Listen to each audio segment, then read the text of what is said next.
Hello, everyone, and welcome to the very first, technically second, but let's face it, first show of the Marigold Standard era. Thank you all for joining us. Obviously, we are just coming off the back of Marigold Fields Forever, and I cannot wait to talk about the show, but I couldn't talk about the show alone. I am joined, of course, by the man, the myth, the legend. It's only Matt Bloody Turner. Matt Turner, the kaiju of the Marigold Standard. How are you, my friend? That might be you because you're taller than me. Like, I know I'm whiter, but you're taller, so I don't know. I guess either one of us can make claim to that, our stakes to that claim, brother. No, man, I'm really good. You know, it's Monday, literally as we are recording this the day of, which is really cool. The very first show, and we're doing the report on the very first day. So we might be the very first ones to be getting a report out there. So look at us, my man. And the fact that you did it despite all odds, moving, Wi-Fi, no Wi-Fi, dial-up internet, we don't know what's going on. But the fact that we did it, because, folks, where there's a will, there's a way, my man. And where there's a Wrestling Joshi podcast to talk about, damn well bet Rob Go and Matt Turner will be there to report all the goodness. And that's what we're going to be here for. Hell yes, my friend. Now, obviously, the eagle-eyed Munji will realize that, yes, I have officially moved home. It happened on Friday. It did actually work, so thank Christ for that. The Wi-Fi, however, though it is significantly better already than it was in my old house, the actual Wi-Fi is not arriving till a week tomorrow. So at the moment, we are on a little 4G router. It's about that big, and it is already better than my other Wi-Fi. So yes, I know it's one of them. They said I was living in a Wi-Fi black hole. I didn't believe them, but apparently that's the case.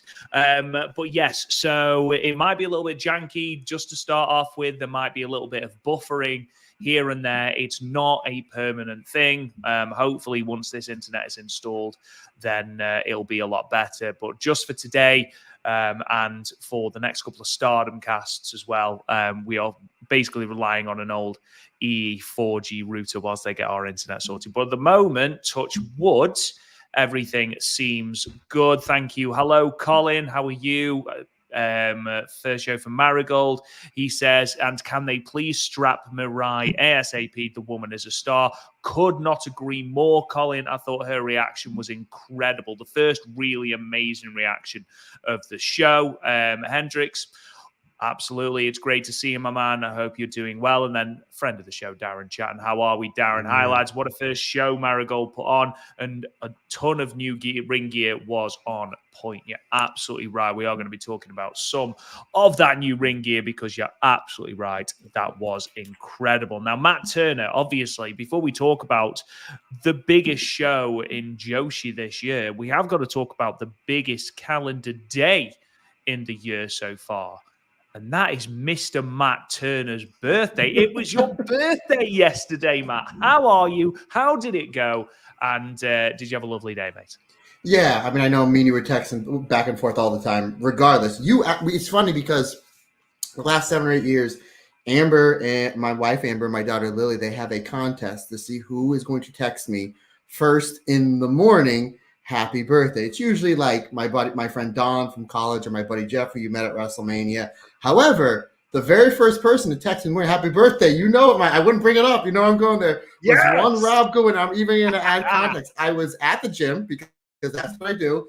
I was at the gym and I was doing cardio, watching his Hazuki and Tam videos. And then Rob Goodwin popped up. I said, of course, where else would you be on your birthday at 5:30 in the morning than working shoulders? Because, but no, my birthday it's always great. I mean, I'm so lucky with just the people surrounded by me. And obviously, buddy, you're one of them, even though you're surrounded, there's a pond, but you're there as well. Because I probably talk to you more than anybody else. But it really turned almost into like a birthday weekend. Because for my birthday again was yesterday, which was Sunday. So Friday, the girls took me out for dinner, which was nice. And then Saturday, me and Lily went to the comic store, and then I took her out for lunch. And then Sunday was gym, church, and then Amber had a little bit of a cookout for me for Sunday, which was really good. So it was nice. It was just something small. My parents, my mother-in-law, obviously Lily, Amber, and then my brother and sister-in-law and my two nephews. They came over, so it was nice. It was nice having a few beers with my dad. He did crack open a Stardom Cast beer, which you can't get anywhere else because they are sold out. He absolutely goes, "Where can I get this?" I said, "Dad, this is it." He's like, "Well, I want to keep this can." I said, "It's a collector's can." So he took one home and he's going to proudly display that somewhere. I don't know if he knows how to use the QR code to get to the by. And what I mean by that is he doesn't know how to use the QR code. So it was really nice. It really turned into. And then I took today off work just because there's a lot of stuff going on with the Marigold show. I wanted to watch it live, and because it happened at 5:30 in the morning, would have bled over into me leaving for work. So I just took the day off work and I took Amber out for breakfast. So it was I got everything in. I got my solo time with my daughter in. I got my solo time with my wife in. I got time in, with my wife and daughter. I got to have a few beers with my dad. And what a better way to wrap up my birthday than the weekend, my man, than chatting with you about this fantastic Marigold show. But you know what? Since I do have something here, you did see this on the internet. I posted this yesterday. I just want to show something real quick that my daughter made me for my birthday. Hold on one second. Oh, yes, this is pretty incredible. In the meet, I was just going to put that Hendrix said happy birthday to him, but he's disappeared. Here we go. So for those who don't know, my daughter is going to school for art, and so she does a lot of artwork that she does for me. So she made this for me for my birthday. Oh, that's pretty cool, man. Yeah. Mina Shirakawa. One wipeout, Mina Shirakawa. So I thought actually she's really getting really good with colors, and I thought, well, not too many more colorful wrestlers in the world of Stardom or Joshi than one Mina Shirakawa. But no, brother, my weekend was great. My birthday was great. I mean, it's always great to be with family. And but enough about me, buddy. How was your weekend, my friend? Obviously, you survived the move. Other than that, what else is going on in the Goodwin household? Yeah, it's thanks, Hendrix. It's been delightfully devoid of catastrophe, which is something that I didn't think would happen when the truck turned up and it had a flat tire. But yeah, my dad had driven it, which anyone that knows my dad, he gets places. Let's put it that way. Never exceeds the speed limit. But always, he drives like a madman. But with all due respect, like the place that we hired the van from is located about 2 miles away from here, so there's no way he did it. So we had to get the wheel replaced on the drive. But aside from that, it was, like I say, quite boring in the fact that just everything sort of went according to plan. The cats have dealt with it really well. Kirsty has dealt with it really well, more importantly. But yeah, most importantly, yeah, I've actually managed to get a good night's sleep. So you know what? This house moving thing's easy, and maybe I'll do it again. Who knows? But yeah, like I said, the only thing really that we're waiting for is the internet, which again is due to be here on Tuesday. But then again, it was also due Friday, Saturday, and Monday. So we'll see. Who knows? Perhaps it'll turn up. Perhaps it won't. But enough about me and enough about Matt's birthday. That was supposed to be. We just melded them like how they do with all their ice ribbon and all these other wrestling companies and moves and whatnot. That's what you just did. You just pulled a Joshi. Yeah, absolutely. That's what we're going with now. Whenever there's a Matt birthday, I'm just going to call it a birthday. I think that's. I have one a year, so it should be easy. That is true. Plug Pedro says, "You guys are handsome and have a golden glow today." Oh, stop it, you!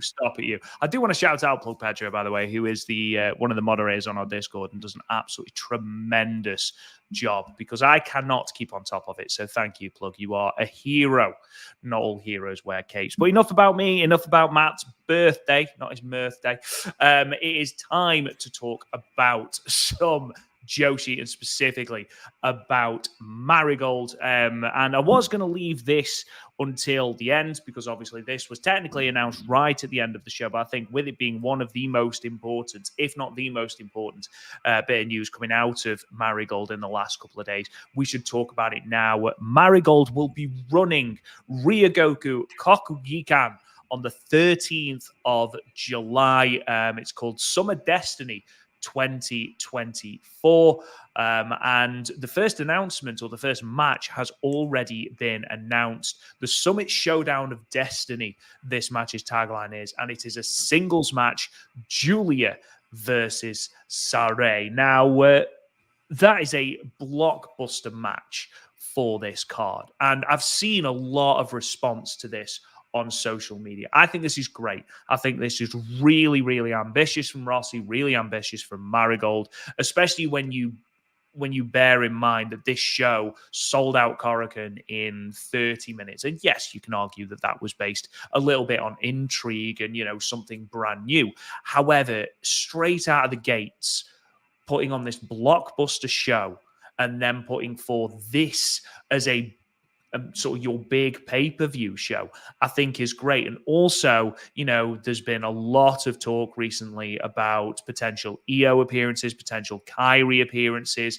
Maybe this is the show where it happens, because if you are running Sumo Hall, you have been a promotion for less than 2 months. They will have been running for less than 2 months at this point. And again, this might just be me.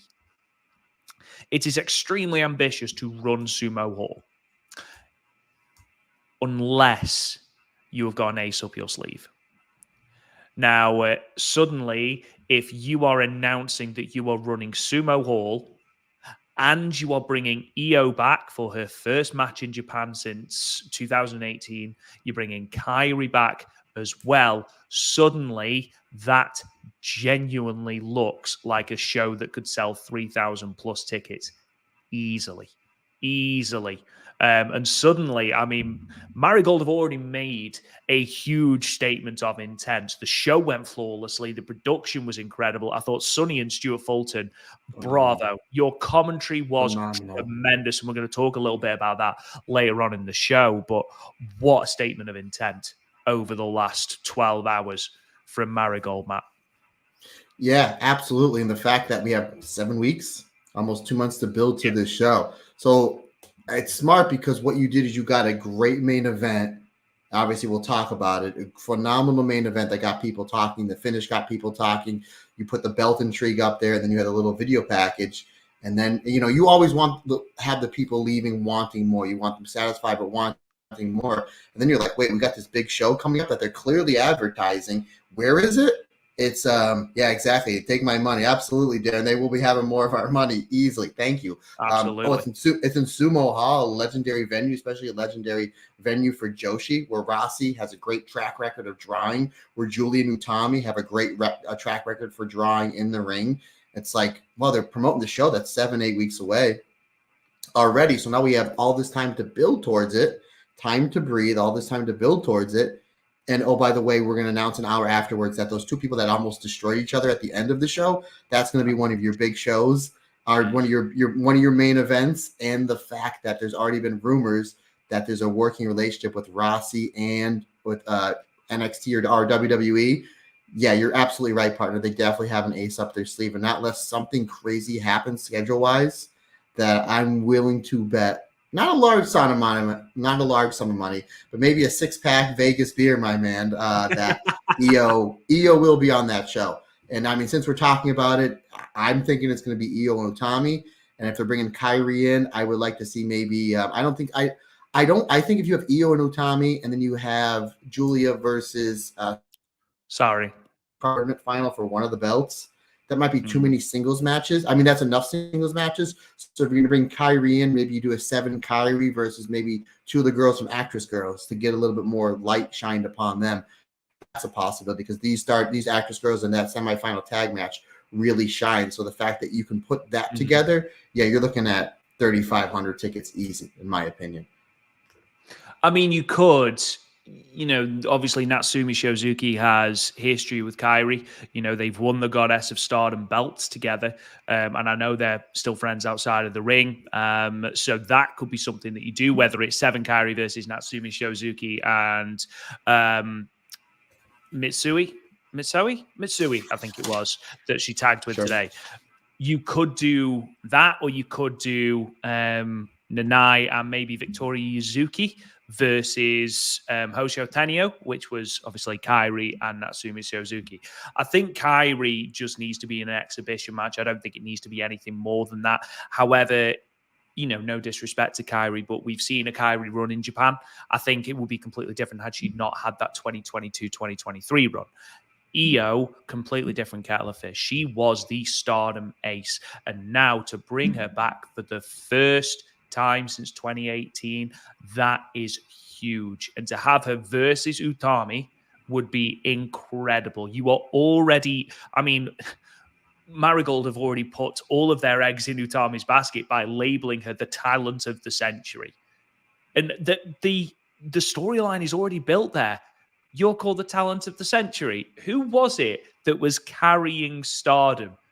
And you can have that. Who's the real talent of the century between Io Shirai and Utami Hayashishita? If you even want a story, you don't even need one. Just throw them in the ring. Exactly. Utami said when she did the interview, the great interview with friend of the show, Scotty Wrestling, that the idea of wrestling Io, she's the person that she wants to wrestle. So why not just put it in there? I think that's a great idea personally. Again, we have absolutely nothing confirmed. We are merely speculating. So please don't put on Twitter that the Marigold Standard said that Io is going to be at Sumo Hall. We don't say that.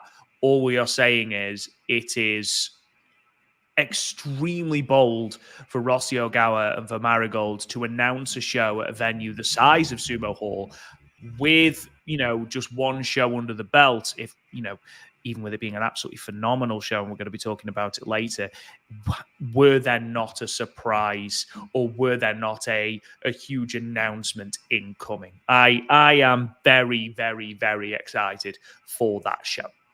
Yeah, I think what Rob is, obviously, where it's purely speculation. Obviously, it's been kind of reported in the Observer and a couple other places that there has been accelerated talks. We're just connecting the dots. It all makes sense that, again, you just ran your first show, and it's not like you just signed the contract. You must have signed the contract to run Sumo Hall and already paid the rent at least 3 or 4 weeks ago to have the graphic on the billboard. It only makes sense. They'll still sell for if Julia Versari is the main event, you're still going to sell probably somewhere close to 23, 24, 2,500 tickets, which is a good house. But you're not running Sumo Hall, like you said, not unless you have an ace up your sleeve. So again, we're not reporting on anything. It's not like, Io is going to win Queen of the Ring and she's defending her crown against Utami because they were the leaders of Queen's Quest. No, we're not saying that. We're just connecting logical dots. At the same time, it could be wrong. I watch Wheel of Fortune all the time with my wife, and I'm like, that's what the puzzle is. And it's like, not even close.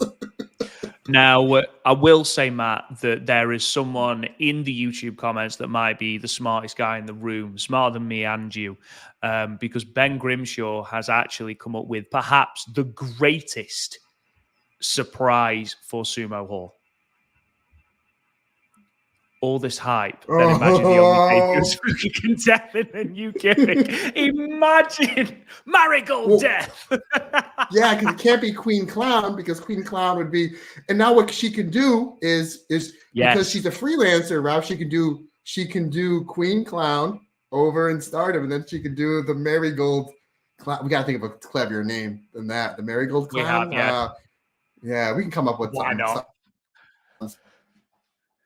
Yeah, we will.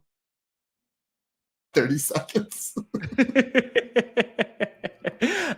For everyone that has just sort of started watching, again, apologies if the internet's a bit crackly. It's only a temporary measure until I get my decent internet, which should be installed next week. Fingers crossed. Darren has actually put potential hint drop from Stu and Sonny mentioning NXT and WWE like 5 times and teasing when Julia will make an NXT debut and not even trying to hide it. Absolutely. They did mention the relationship with WWE multiple times, and especially in Julia's sort of the early going to the match and Julia's entrance, they mentioned NXT a lot. It's going to be interesting actually to see what. And then Sonny sort of talking about, it wasn't just a case of, right, we've got Julia now, we're not going to mention WWE. He mentioned NXT and then said, but what's going to happen? How long is she going to be in Marigold? Will she come back to Marigold? And it was like, so is she not just going to NXT? Suddenly that just puts that sort of kernel of doubt. Well, could she do some shows in NXT and then some shows in Marigold? That's pretty unheard of. In fact, that's completely unheard of. But Interesting thought. Let's move on a little bit with the news. Obviously, we'll cover that Sumo Hall show in detail on the Marigold Standard. Obviously, as the news drops for that, we will put that into podcast form for you as well. Another huge bit of news that came out at the end of last week was Rossi Ogawa did a interview with Tokyo Sports and announced 4 of the brand new championships for Marigold ahead of Marigold Fields Forever. So we do have pictures and we have a confirmed making. They are now complete of the 2 top belts in the company. We have a red and a white belt, which I saw got a little bit of ridicule online, which I don't think is fair, and we'll talk about that and the reason why in a moment. But the top championship, the red belt, so that's going to be easy for Stardom fans to remember, is going to be called It's called the Marigold World Championship. Nice and easy. The white belt is going to be called the Marigold United National Championship. And yes, they are going to carry the same distinctive red and white straps as the Stardom Championship, but this isn't anything to do with Stardom. As you know, fans of Stardom will know, the whole point of the red and white belt are a subtle nod to the tradition of All Japan Pro Wrestling, or All Japan Women's Pro Wrestling, sorry. And this is just a continuation of that tradition. So that's where that comes from. We saw a picture of it without the color, and then we saw obviously a picture with the color released, and then we saw Rossi Ogawa with them at the show. Not only that, but we also have the announcement of the official tag team championships of Marigold, which are going to be called the Marigold Twin Star Championships, and effectively what looks like a high speed or cruiserweight title, which is going to be called the Marigold Super Flyweight Championship. Now, in terms of the Twin Star belts, it's a nod again to a different company, this time to Arcean, which was Rossi's company with Aja Kong back in the early 2000s, where the tag belts were called the Twin Star of Arcean Championship. So that's where that comes from. And the Super Flyweight belt itself will be the only belts to feature a weight limit. Wrestlers are basically weighing 55 kilograms and below are able to challenge. So, Matt, obviously, 2 top championships. We know, we've seen them, we've seen the pictures of them. First of all, what do you think of the designs? Are you a big fan of them? And secondly, what do you think of the names and the sort of history behind the names? Considering the fact that there's more than about half this roster, I have to learn new names. And one of the great things with having Sonny and Stu on commentaries, they were saying the names. I was like, okay, I might get this in 6 months. I might be able to get this in 6 months. But you have red and white belts. So it's like, okay, I know what the red is the top and the white. That's why when you mentioned before, I kind of I chuckled because it's going to be easy for me to remember. Yeah. I like the name of the white belt, the United Championship. I like that. And from what we understand, and Sonny did a great job explaining, it's akin to the old Antonio Inoki belt from the 70s. And he put over Antonio Inoki, and they literally, and I know there was pictures online of almost side by side, where it's like, it looks like they literally just took it to the belt designer and like, make it look like this with a white strap, which is great. I like the name of the tag team belts. I think those are really cool. The Twin Star Championships. I think that's something really cool, very much like Stardom, the Goddess Championship. I think it's a cool name. And then you're like a lighter weight belt, like the officially a lightweight belt or a cruiserweight belt. So I think that's pretty well. I know we heard rumors that as the company's going, they're probably gonna have trios belts, which will be good because sometimes trios belts, especially over here in the States, it kind of gets lost in the shuffle, and it's almost like a consolation prize. Where we've seen in Stardom, the last handful of years with Cosmic Angels, with Mai Himipoi, with Saki Kashima, Momo Watanabe, and Starlight Kid, where they can really steal the show on a big pay-per-view. So hopefully that's something as the roster expands as we get into the later, 5, 6, 7, 8 months down the road. And if it makes sense, they have those belts as well. So it really seems like they have a clear cut of where they're going with championships, and they wouldn't have the belts made and start putting over the belts if they don't have a full roster, kind of in mind. So I think you're going to see more and more wrestlers coming into the company. You may see a few freelancers coming in for these shows. We don't know if there's going to be a tournament format for any of these belts, or if it's just something where it's going to be like, okay, it's going to be Tommy and Julia because that's a big marquee matchup, and the winner of that is our first world champion. That's a possibility. So we don't know what they're going to do, but I like the looks of the belts. I like the fact that we're clearly establishing at the very end of the very first show, these are our two belts, and everybody was holding one, and then Bozilla just took the red belt and was like, no, I'm taking this with me, which I thought was really cool established. Like, I dominated this match. I was the most over person in Korakuen Hall in front of 1,500 people, and now I'm literally just taking the red belt, putting it on my shoulders, clearly like, this is the person to beat. So, no, really, really excited for it, and it's nice that they have a clear cut where they want to go. I'm sure Rossi, because if you follow Rossi's booking, whether it's All Japan Women's, whether it's Artisan, or whether it's Stardom, it seems like he's always booking 7 or 8 months ahead. And it seems like he already has a plan where he wants to go from now to the big Sumo Hall show until probably the end of the year. I'd be amazed with the amount of dates that they've got, especially you've got the Grand Opening Wars Tour, and then you've got shows, heading into, you'll have a Road 2, I imagine, which will be the shows in July, which haven't been announced yet. I imagine a tournament is going to happen to crown at least the red belt champion. I'd be very surprised if there isn't. With Julia versus Sari already been announced for Sumo Hall, it does sort of beg the question, because the natural progression for that final is for that tournament is for the final to happen at Sumo Hall, to crown your first red belt champion at Sumo Hall. And I think Utami is a shoe-in for that tournament. I think Mirai is a shoe-in for that tournament, especially after the reaction she got. And we talked about it already. The reaction she got in Korakuen Hall today was unreal, unlike anything I ever heard to get in Stardom. So that's excellent. I'm so happy for her. I really am. But Julie is an interesting one, because you're sort of already establishing that she is leaving to go to NXT. She is already announced in a singles match with Sari. Now, I'm not saying that won't be the final for the red belt and they change the title of it and it becomes a title match. However, do you put the red belt on Julia and then have her go off to NXT? No, in my opinion, you don't. This is your chance to, really cement someone as the ace of Marigold. In my opinion, you can have someone, and we're going to talk a little bit about Julia's power, what Julia can give to the company while she's there. Imagine if Mirai beat Julia to advance into the tournament. She could do such a large amount of good for even a Bozilla. Like if Bozilla ran through Julia in one of the early tournament rounds. Now, obviously, we don't know. It could just be a 4-way. It could be a 3-way. They might just announce a singles match for the vacant title. That Stardom have done that before. Rossi has done that before. In terms of the titles themselves, I love the designs.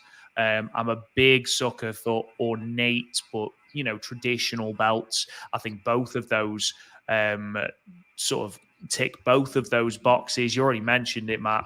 Again, a little bit more of historical nods from the white belt, in particular the United National Championship. And Rossi actually went out of his way to mention Antonio Inoki, Stan Hansen, and then Sonny again did a fantastic job on commentary of filling us in on Rossi's relationship with Inoki and how Inoki was his favorite wrestler and things like that. So a lot of history being acknowledged in this brand new promotion that is Marigold. Obviously, we haven't seen designs for the Twin Star Championships or the Super Flyweight Championship, which I must admit I did misread the first time I saw it and thought it said the Superfly Championship. Completely different thing. May Sakurai is your first winner. My Sakurai is your first winner. May Sakurai, and I will be honest, the cat that I unashamedly thought was a real cat for the longest time, for longer than I care to admit as well. And then I realized how she was flinging it around. I was like, well, that's not real then. Fair enough. But yeah, overall, I think of the 2 championships that have been shown, 2 home runs. I think genuinely they are beautiful, beautiful belts. I am thoroughly looking forward to the new designs as well. Again, we don't know when they're going to get announced. We just know that it's going to be the summer, I believe it was said in the Tokyo Sports article. And I think Sonny then went on Twitter for the Marigold Joshi Twitter page, and I think said that they would be sort of more information in the summer. Obviously, you want to put a little bit more focus on those 2 top singles championships. We'll sort of do a little prediction once we've gone through this show, because I'm really intrigued, Matt. If you were Rossi and you have this roster in front of you, who is your first red belt champion? Who's your first white belt champion? Because in my head, I know exactly who I'd give both belts to, but I'm intrigued to know at the end of our review if you would give them to the same people. But that's what a cliffhanger. Absolutely. So if anybody's thinking about dodging out of this podcast early, we just gave you a cliffhanger. There you go. Good job. What a podcast host. Call him Lanny Poffo because he's the genius, folks. Audience retention. And also in the comments, guys, if you want to list off who you want to be champions, then please do. I imagine Colin is just going to put Mirai for both. Do it. Yeah, and to be fair, mate, I'd be with you. Mirai double champion. You say, brother. That's what it's but anyway, a little bit more news to come out of Marigold. Speaking of Mirai, obviously she had brand new gear at the Wrestle Magic show in Noah on the 4th of May. She showed it again here, and there was a little bit of sort of background from the designer who, and I apologize if I butchered this, it was on Twitter, Minaboshi Taro, and basically they posted a huge board of the design, all of the, unfortunately all in Japanese, but they did post an English translation, but sort of explaining all the different parts of it, which I thought was really, really cool. And then the English translation was said as this, quote, Mirai requested a design with a tokusatsu hero vibe, incorporating blue and marigold as accent colors. Imagining soul and rough waves, I designed it with the colors of the sea from Mirai's hometown. White, blue, and light blue, while keeping the powerful hero-like coolness. So I think we both said, Matt, that the new gear was incredible.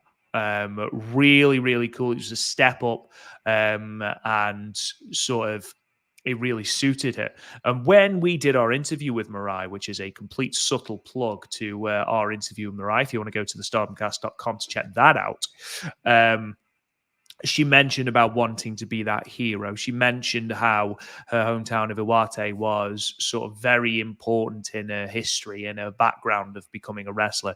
So the fact that she's got that nod to Iwate in her gear, I think is really, really cool. Obviously, the marigold sort of accents that she's got on her gear. Obviously, she's got marigold in her hair now, as well as the blue for the waves of Iwate.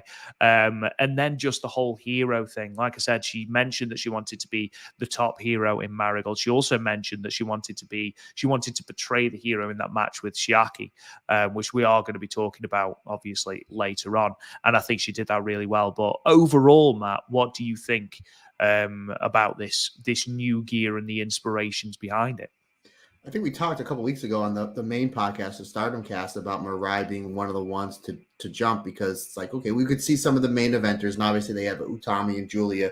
We always thought Mirai was an interesting one. We kind of just figured it makes sense. She kind of almost hit her ceiling there, kind of the insane stacked roster that is Stardom, where she can really bust through and really make a name for herself in Marigold. And obviously our eyes were turned when we were reading back the interview that we did with her, which again, T-Plug is available on the website. It's available in video form on our YouTube, and it is on audio form as well, which was a genius coup by you, man, to put literally, on everything. So that was really, really well done. Hopefully that's the way a lot of these interviews that we're going to get is going to go, because we got nothing but a really great response from it. But you just see just how genuine she is. And I was like, she's someone that's going to really shine through, pun intended. She came out, I think, other than Utami, probably got the most streamers in the entire show, even more than Sari, even more than Julia, which was like, wow. And she got a huge, huge reaction, considering the fact that she had the same theme music for 2.5 years, really catchy theme music in Stardom, in Korakuen Hall, where everybody can kind of clap to it. So you're kind of like, okay, we know Mirai is coming out, but we're waiting to hear like the familiar theme just because you're used to it. It's muscle memory. And you get completely different music, and the crowd didn't care. It was like, it's Mirai. We want to see her. She looked great. I was thinking about it in my head, and I believe it was either Sonny or Stu Fulton that brought it up. But I was thinking as I was watching, it's like Mirai, I mean, she's always in good shape, but she really leaned out. And she really leaned out. I think even with Victoria Yuzuki as well, which we'll get into, I think because they weren't on the road, they're not, sometimes when you get out of a wrestling show, the only thing that's open is a 7-Eleven. It's not the healthiest of choices. They're not on the road. They're resting their bodies. Obviously, they're working out. They're taking care of themselves, but they can probably go get some fish or chicken breast or whatever, broccoli, rice, and they can probably eat a little bit better. But now you're looking at Mirai and it's just like, wow, she really took her fitness to the next level. And you can see she was faster. So now when she's coming off the ropes for those lariats, it's like not only is it hitting you hard, it's hitting you faster, which the psychology of that move and her style is now even more dangerous because she's leaned out and she's faster. So that's just adding to the wrinkle that is her game.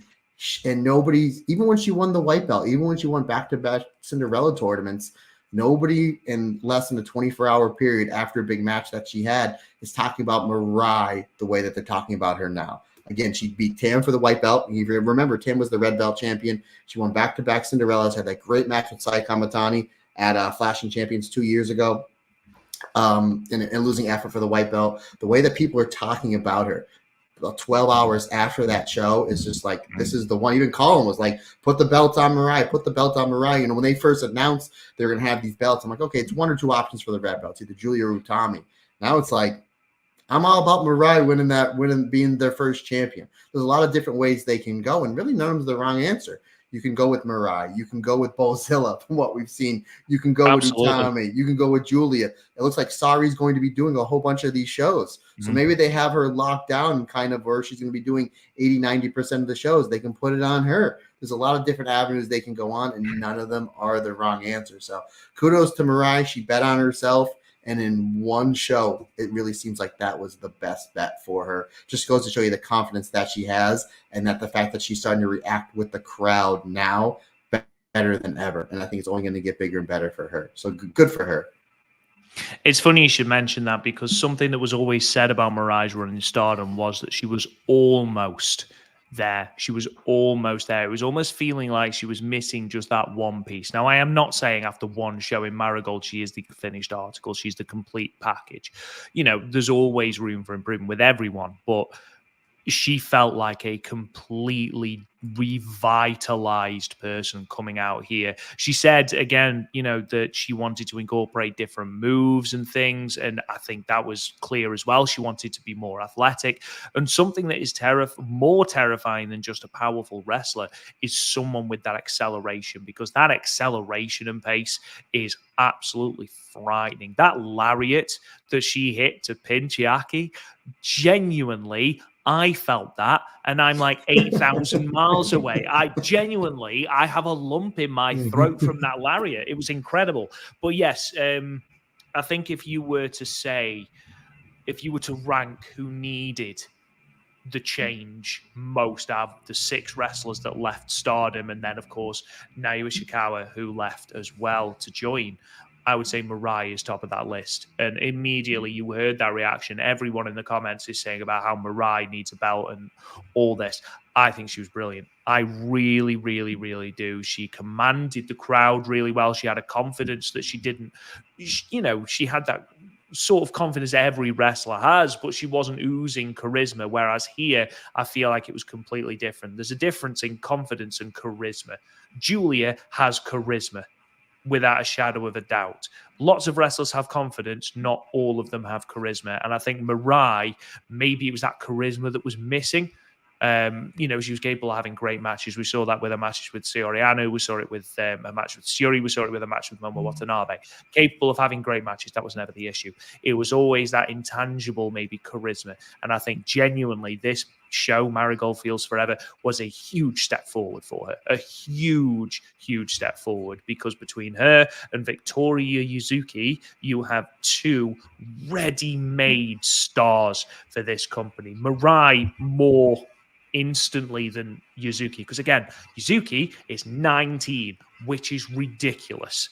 But again, we'll be talking about her later on as well. Just sticking with Mirai whilst we are going through our notes. Another show has been announced at the tail end of the Grand Opening Wars tour. I don't think this will be under that banner, but June 30th, Marigold is in Miyako City, Iwate, for what will be billed as Mirai's homecoming show. And I would not be surprised talking about, if it will be a championship to crown the red belt champion, a tournament. It would not surprise me if Mirai wins in the main event to advance in the tournament on that show. Because it makes the most sense. Just going back to the comments to have a look about what you guys were saying about the championships. Flo Pedro says, my man. Yeah, both of us massively impressed, and we'll be talking about her later on. Colin Matthew, Red Utami, White Mirai. I think that's pretty much a lot of people's thoughts. Darren Chatham, Julia is scheduled to make her NXT debut at NXT Heatwave in Toronto, July 7th. I did read that. I believe that was Fightful who said about that. Only a week or so before Marigold Summer Destiny, maybe Julia shows up NXT Women's Champion. Maybe. I heard that she might be going into the ladder match to be for the NXT North American Women's Champion, but we'll see. Utami or Julia from Darren Hendricks, Red and White Bozilla. I read my mate. Honestly, I knew nothing about Bozilla. Absolutely nothing about Bozilla going into this show, apart from the fact that she was the lead champion in Sirius, which is Jazzy Gabert's promotion. But good God, she turned me around, and she turned the entire of Korakuen Hall around as well, because she is undoubtedly a heel and got one of the greatest reactions of the entire show, of a show that had Utami, Julia, and Sari in the main event. And she was getting the cheers before everyone else, which is just absolutely wild. Matt, I don't know if you saw this, but just talking a little bit more about this WWE partnership that Marigold have forged. Did you see who sent a huge flower wall to Marigold? There was 3 wrestlers. I know Io, Kairi, and was it Nakamura? It was not. It was Akira Tozawa. Oh, I knew it was a wrestler that has a big footprint in Japan. I knew it was Kairi and Io and Kira. There you go, Akira Tozawa versus Bozilla, your main event finals for the red belt. There you go, folks. But yes, I thought that was a really, really nice touch as well from those wrestlers who obviously can't be there because of their WWE commitments. But I thought it was nice just to send that little token as Rossi and the rest of the roster go on this huge adventure. And then finally, just something I thought was really cool, and something I don't think we talked about really, was the Marigold Joshi page at Marigold_Joshi, the English page. They had some notes for the show, and this is where we were told that there'd be streamers and the things for the meet and greets and stuff like this after the show. They put on the Twitter quote, "It's worth noting again, at the very first Marigold meeting, the roster and staff voted unanimously on having a ladies' zone at every venue. The roster wanted a space where women that perhaps have never come to a wrestling show can come and feel safe seated by another woman." I thought this was a really, really cool touch. A really cool touch because, unfortunately, wrestling is rife with stories. The whole speaking out movement, for example, and women should be allowed to feel safe, should be able to go anywhere and feel safe. And the fact that we live in a world where that's not the case is absolutely bonkers. It boggles my mind. However, I thought that was a really, really, really nice touch by the Marigold roster to have that specific seating area for women who can just sit by women so that they can feel safe and enjoy the wrestling. I thought that was a really, really, really, really cool touch, Matt. Yeah, absolutely. I have a friend of mine that just that I know through the independents that I've been on a whole bunch of shows with her, and she put something out on her social media Saturday night that she might stop meet and greets because of the way that how aggressive some male fans are towards her. So it's just like, and she makes good money on her merchandise, and now it's just like, I don't feel safe. It's how I feed my child, it's how I pay my rent. Ridiculous. But I might have to take that out. So it's just like hearing that, and I didn't know that until you just said it. Hearing that, I literally just thought of my friend. I was like, that's great because you want people to feel safe. You want women to feel safe going into these wrestling events. It's going to be too aggressive to me. You don't want any of that. So that is something really, really good. And I hope that gets adopted throughout every single wrestling company, not just Marigold, not just Joshi, not just the independents, but every WWE, AEW, Impact, all the bigger companies.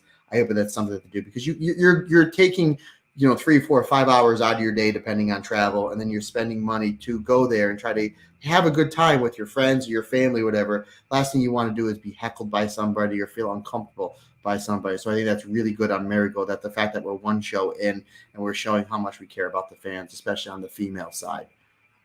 Yeah. And it's, on the one hand, it's a real shame that we are having to have a specific zone for women to sit so that they feel safe and able to watch the wrestling without men being plums and ruining it for everyone.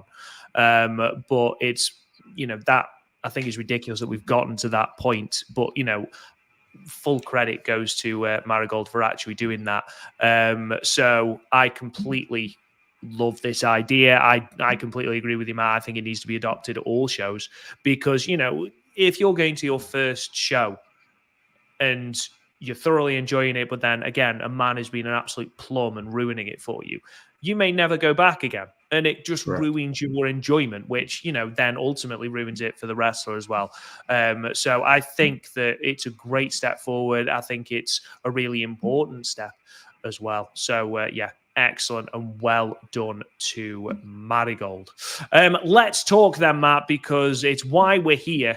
Let's talk about Marigold Fields Forever, live on Wrestle Universe today, Monday, 20th of May. Their inaugural show, 1,535 people in attendance, which is an incredible number for Marigold to draw in their first ever show. Let's not forget, it's their first ever show, not their first Korakuen, their first ever show. A super no vacancy. Originally, 1,400 tickets went on sale. They had to open up the balcony for another 100 plus tickets. Now, to give you some context as to how good a number that is, 1,535.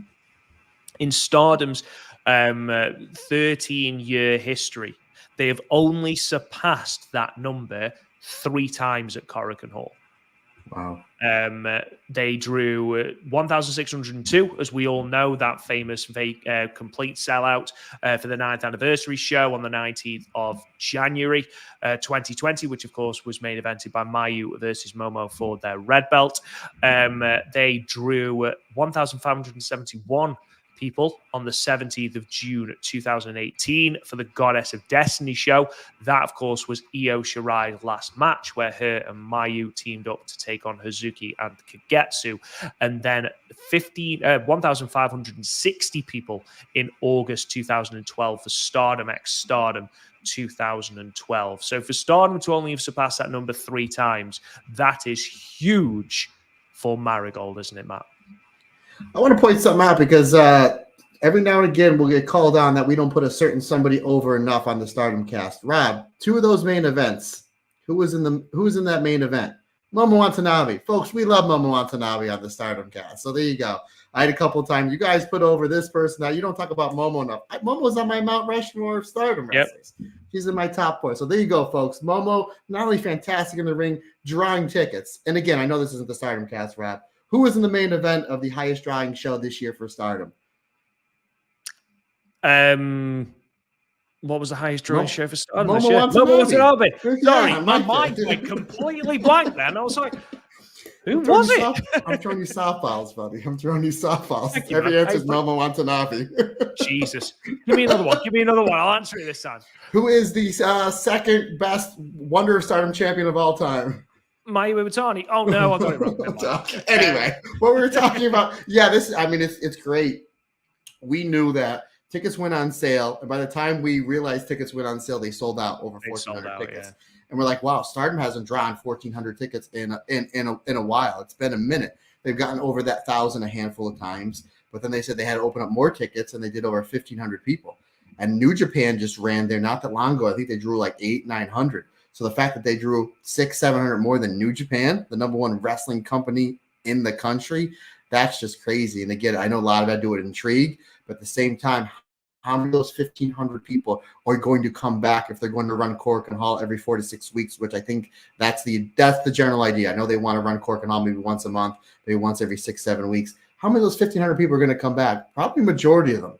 Probably a majority of them. And you have to remember the best form of advertisement is word of mouth. So how many of these 1,500 people enjoyed the show and is going to go back and tell their friends, this Marigold company was great. You should come. You should come. So say even only 800 come back. How many of them are going to bring a friend or tell somebody about it? There's a good chance that if they keep loading these cards and they give the production quality, and we'll get into that, which was absolutely insane, that it's well worth your money. You have a great show. It didn't go on too long. It was I think 2.5 hours. Everything made sense. You had a great main event. You're building to something, great production quality, and then you had basically at the end, here's where we're going. So I would not be shocked that every time that Marigold runs Korakuen Hall, they're not doing 12 to 1,300 people easy in that venue. Give me that production. It's a big field. When you go to a concert, the lights go down. And then, we interviewed Kerry Silk a little over a year ago, and that's what he brought because he was into the concert thing. And that's what he brought to Ring of Honor and made it a big deal because the production looked better and everybody else looked better and just looked cooler. That's the place to be. And then you get good in-ring product. And then obviously it's the first show, so you're just planting the seeds for your story. So kudos to them, and again, you're going to have a lot of people that were in that Korakuen Hall show that are going to not only come back, but they're going to bring a friend, and they're going to bring their friend's friend, and they're going to bring their neighbor, and then they're going to bring a cat for my Sakurai to play with. So it's going to be a lot of cool, interesting things. But yeah, just kudos to them. Super, no vacancy. Again, doing about 700 more tickets than New Japan did about a month ago. That is definitely something that they can all pat themselves on the back for. And the fact that they sold that out, it's not it took us 8-9 weeks to do, which still would have been something. The fact that they sold all those tickets that quick and they had to put more on sale, it's just up and up for this company, really. And just show number one, you really couldn't ask for anything better. You really, this was just an absolute smash home run, and the future is really, really bright for this company and all the wrestlers in there. Yeah, I agree. Future's bright. The future's orange. Now, I know that obviously a lot of those tickets will have been sold due to intrigue, which we mentioned earlier on. Brand new thing. Let's go and check it out. I imagine the retention of those people who just came to check out the new thing, the people that were curious. I imagine the retention is going to be through the roof because the quality, not just the broadcast quality, but the quality there, the lighting was tremendous. It felt, you hit the nail on the head. It felt like a concert in so many ways. I think, and I know that Sonny had put on Twitter that in the 9 years he'd been in wrestling, he'd not seen anything like that in Korakuen Hall. And I must admit, I'm in agreement with him because the way they dolled Korakuen Hall up, you had the banners hanging again from the balcony, which was something I've sorely missed in Stardom. The streamers, the lighting, the smoke. You had the flowers falling at the end of the show. You had the roll call at the start. It felt like you were witnessing something very, very, very special. Now, I imagine not every single show that they do at Korakuen Hall is going to do 1,500 people and be like that. Don't get me wrong. I'm not that naive. However, doing it for this show, I imagine you have made more than a couple of fans that are going to come back and watch these shows in the future, 100%, even if it's only to the next Korakuen. I imagine the retention will be really, really good. Shout out Yuzuki Aikawa, former Wonder of Stardom champion who was on the Japanese call. And we sort of mentioned them earlier on, but I think we do need to give a huge shout out to Sonny Gutierrez and Stu Fulton on the English call. We've obviously heard them together in Stardom. They even mentioned the fact that they were on the call for that first Utami and Syuri match, that match. And I think even Sonny himself mentioned when he first went onto commentary, he was very nervous. And even though historically there is nobody better to call Stardom and Marigold than Sonny, I think it was more coming across as facts, hadn't quite got his broadcast voice, which is completely understandable because he'd never done it before.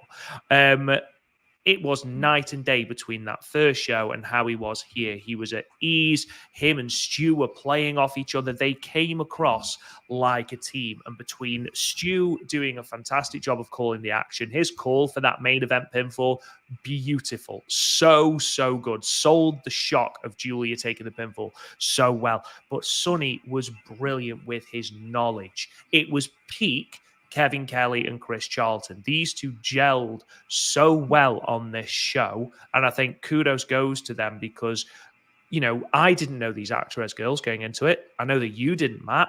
And I think they did a fantastic job of filling us in with the things that we needed for some of these people that we didn't know. Yes, Stardom fans will have known Mirai, Victoria Yuzuki, Nanai Takahashi, Julia Utami, but they won't have known people like Shiaki or any other member of the roster, even now Ishikawa. But I thought overall they did a tremendous job, and for me, emphasized the importance of English commentary. Now, I know that they aren't going to be able to do English commentary for every single show. However, if they are able to do it for even a handful of shows, I think today has proved just how important it is for a Western audience to invest in a new product, man. Yeah, you know me, buddy. I'm very big on praise, especially if I have your contact information. Obviously, Sonny has helped us out a lot over the last 2 years.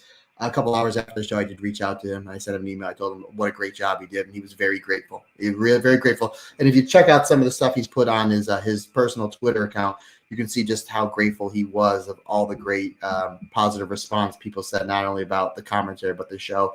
And he basically paid it forward and just put over Stu Fulton. And I know Sonny's probably going to listen to this. Sonny wasn't just Stu Fulton. You did an absolute home run. And I think one of the great things about the show, we made mention, this is like the Monday Night Wars. To me, as a fan, this is like the Monday Night Wars, and it's going to drive both companies to do better. However, you never heard on commentary in WCW or WWF them putting over the previous champions they had in the other company. Like when Jericho came over, they never said, oh my God, that's Chris Jericho. He was a former Cruiserweight champion and TV champion. From the moment Nanai came out, they put over her Stardom history. They talked about Mirai, Julia, Utami winning the tournaments. And at first, I was taken a bit back by it. And second of all, I was like, okay, well, it makes sense because I'm assuming 99% of the people watching the show, they knew who the Stardom wrestlers are because they're Stardom fans, i.e. me, you, probably everybody watching this show. And it makes sense because what's been the biggest Joshi wrestling company an all women's wrestling company the last 7, 8, 9, 10 years? It's Stardom. So what we're trying to explain to you is these wrestlers were champions in the top women's wrestling company in the world. And guess where they are now? They're in our ring. So I'm like, oh, that makes sense. Like, obviously, we know the background histories. Rob knows. He's written 2 books. They're on Amazon. Rob Goodwin. It's on Amazon right there. Free shipping if you buy both of them. Buy them again. I do. But anyhow, there's your plug. But I thought that was really good that they sprinkled that in. And again, psychology-wise, it makes sense because these were the top champions over at Stardom, and now they're over here, and they're going to be gunning for those belts. So I thought that was a great job. And also, again, they filled us in on a lot of the stuff from the actress girls that I know me and you, partner, didn't know about. And I really enjoyed some of these wrestlers I didn't know. And I'm really looking forward to getting to know these wrestlers better as they keep wrestling on these Marigold shows. Not only be wrestling top talent.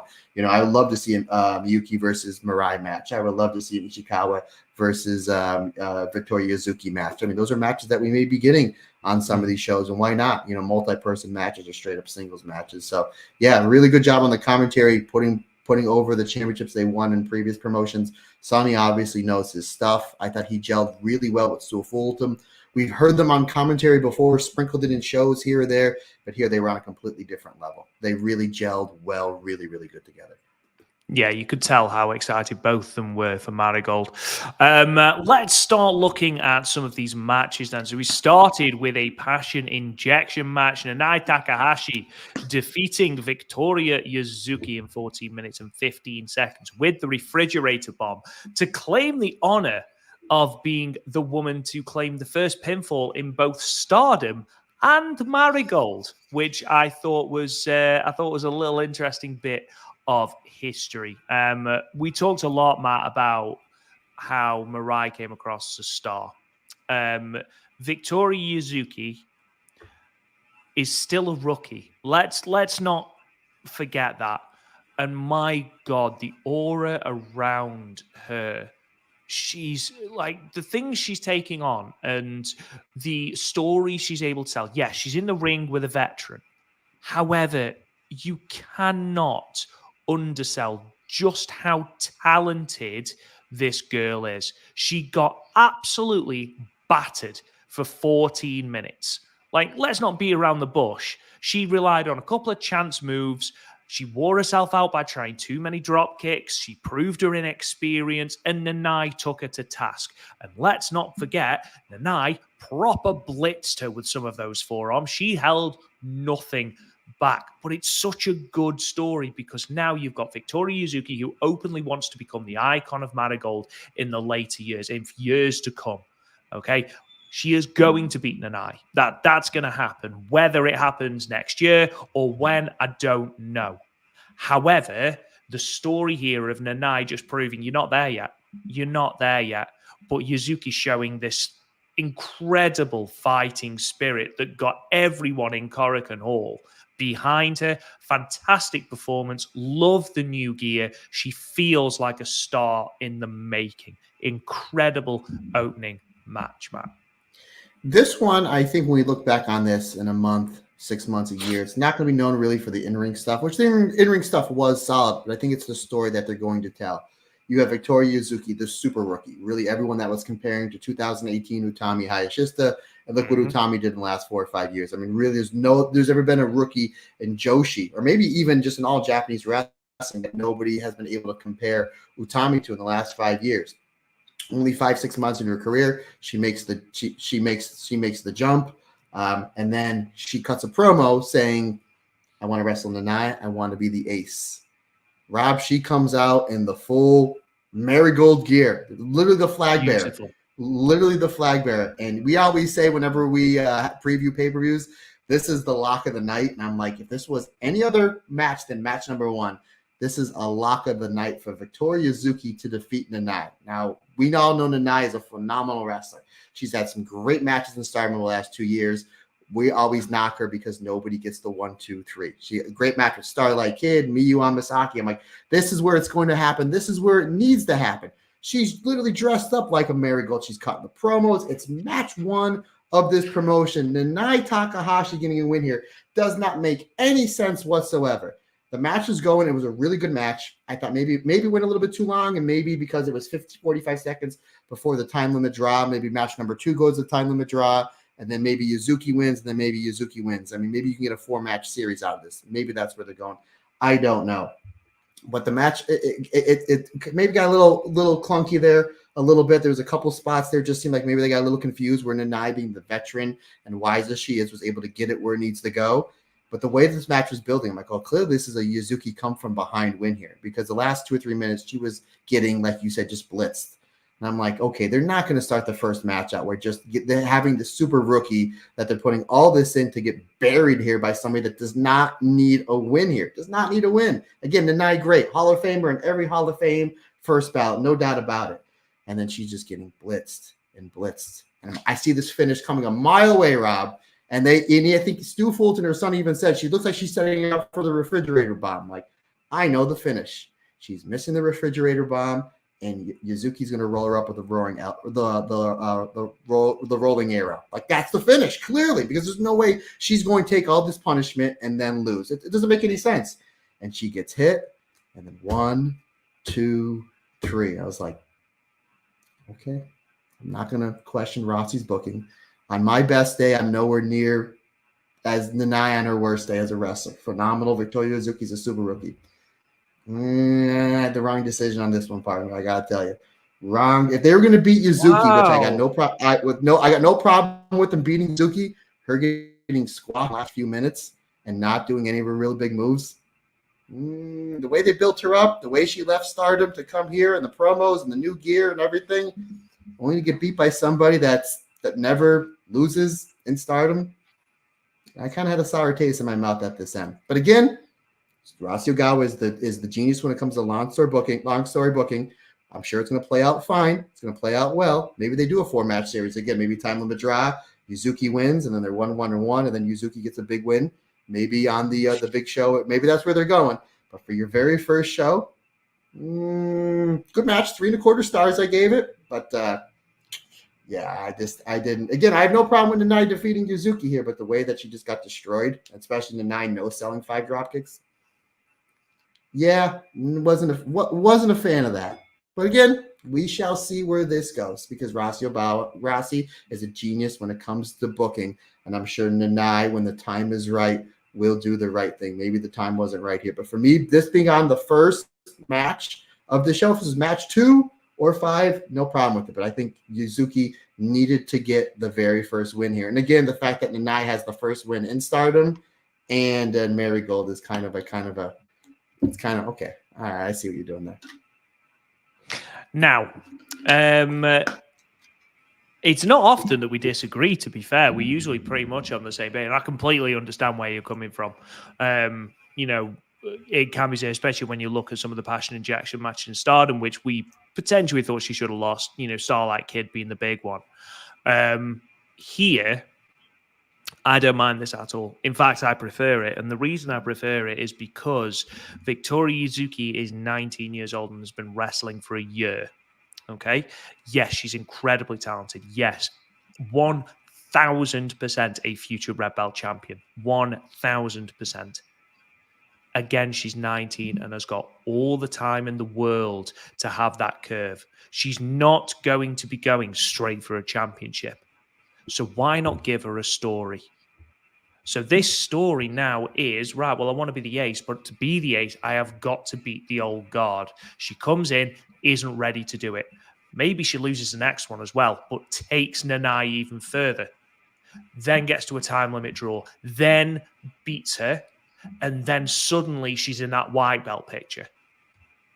Do the slow burn. There's absolutely no need to force Yuzuki, who, again, has been wrestling a year and is 19. There is no need to sort of give her all this momentum and then have her lose, because you've got MIRAI in that picture, you've got Utami in that picture, you've got Julia in that picture, Bozilla in that picture, if you want to go that route.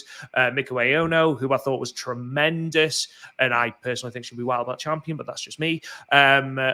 Victoria Yuzuki needs a story. We need to keep her relevant, and it's a good way of keeping her relevant by having her in this program with Nanai, because Nanai's not going to be in the title picture. She might get the odd title match. She isn't winning a title. There's no way that happens. So for me, having her have this sort of off again, off on again, sort of almost proving ground match with Victoria Yuzuki, and almost being right, you're not ready for this icon scene. You're not ready to be this top person is on until you can beat me. And once she beats Nanai, it's going to be this huge, huge victory. Look what it did for Waka Tsukiyama. Unbelievable. Yeah, lost the first match, got annihilated by Nanai. And I know Victoria Yuzuki has a lot of upside, a huge amount of upside, incredible wrestler. But that story is going to be so much sweeter now with that victory further down the line. And again, if that never comes, and Nanai's just won and Victoria Yuzuki's lost, then obviously we can look back in retrospect to go, actually, maybe that wasn't the right decision. However, if you are looking at this being a multi-match series, in 3 months' time, they go to a time limit draw, and then at the anniversary show, Yuzuki beats Nanai, or even at the Ryogoku, she beats Nanai in a singles match. I think that's perfect for her, puts her on the map, and then you can start building Yuzuki up as this future icon. Because again, like in Utami's rookie year, they really, really pushed her, but she wasn't near the title. And when she was faced with, a main talent or a veteran talent, she still lost. So, Utami in the first 5-star Grand Prix lost to Kagetsu. Like, you could argue, well, should Kagetsu have won that? What does Kagetsu get from winning that? Well, she's still a rookie. So, she still performed well. Everyone is behind Yuzuki. I personally think this was really well booked. I completely get where you're coming from. But for me, I gave it 4 stars. I love the way this match was. Yeah, I love the way this match was structured. I thought, yes, there was a couple of bits of miscommunication. I believe there was one bit where she went to do the lucha arm drag and slipped off the ropes, but they managed to cover for it by saying Nanai had yanked her back off the ropes. Proving that Yuzuki is not on Nanai's level, for me, was great, because she's not on Nanai's level. Nanai is a Joshi wrestling veteran, and Yuzuki is a year into her career. Give her time. She's 19. You just made mention about the commentators that they pulled her arm off the rope. That's what great commentators do. As if we can't put Sonny and Stu over enough. That's what great commentators, and that's what, if we just watch this with Japanese commentary, like majority of the Stardom shows are, we would have been like, and obviously, we know a little bit better. I know a little bit better that obviously that wasn't supposed to happen, but obviously we don't speak Japanese. If the Japanese commentary said that, we wouldn't have known. But the fact that Stu and Sonny were like, yeah, they yanked her off the ropes. I think Stu said he yanked her off the ropes, and then Sonny said, well, that's Nanai's experience, or vice versa, whatever. I was like, that's what great commentators do. And then they take you out that Nanai goes to the crossface. If they would have copy and pasted this match and put it in match number 2, I might have liked it a little bit more. But the fact that this was the opener and we built Yuzuki up as somebody like this, only for her to get beat the way that I did. And it's nice for me and you to have this point and counterpoint, because you made a lot of good points, and I think I did as well. But hopefully this does lead to somewhere. And again, Nanai, a phenomenal wrestler. Again, she'll be when she decides to retire, and she's still fantastic now. When she decides to hang it up, which she hopes not for a while, every Hall of Fame for first ballot. Don't get me wrong, but just I was like, this being the first match for something new, I think this would have been a statement. But at the same time, time will tell. Time will tell. You can't just be like, well, the Joker beat up Batman 10 minutes in the movie. What are they doing? Well, you got to wait to watch the whole thing unfold. And that's probably what's going to be here. And will I be wrong? Probably. And will I admit that I'm wrong? Damn right, because I'm very good at admitting when I'm wrong, folks. That's how a good marriage works. Absolutely. Absolutely. And I think as well, like, a lot of the build up to this was Yuzuki calling out Nanai because Nanai had mentioned retiring. And, if Yuzuki had beaten her, then Nanai might well have just gone, right, well, I've just lost to a rookie, I might as well retire. In which case, oh, right, well, that was anticlimactic.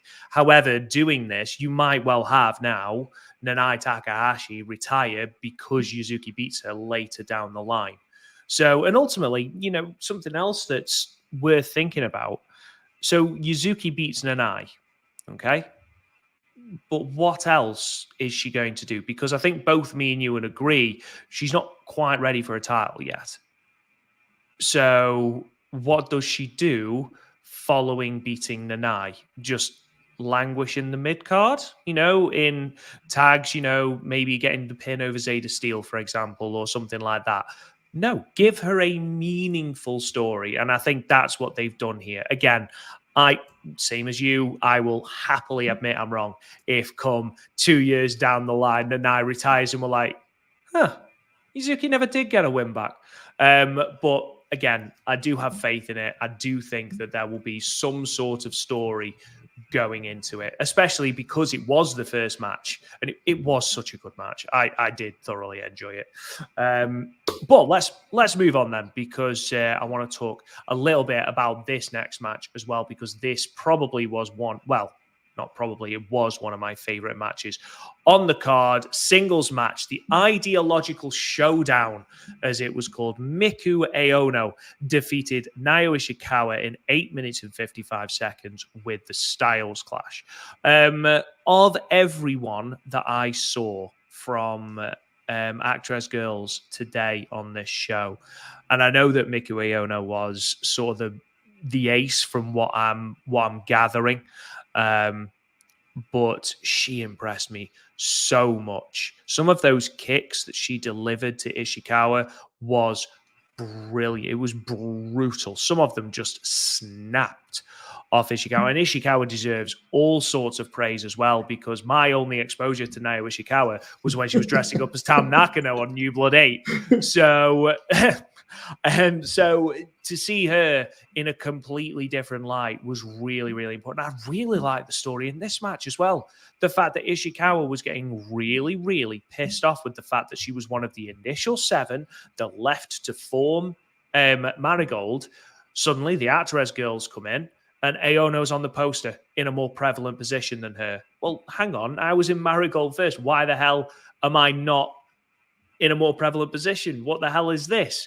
And then, of course, you have got the undercurrent of them having teamed together before, of them having faced each other before, Ishikawa never having beaten Aono in singles action.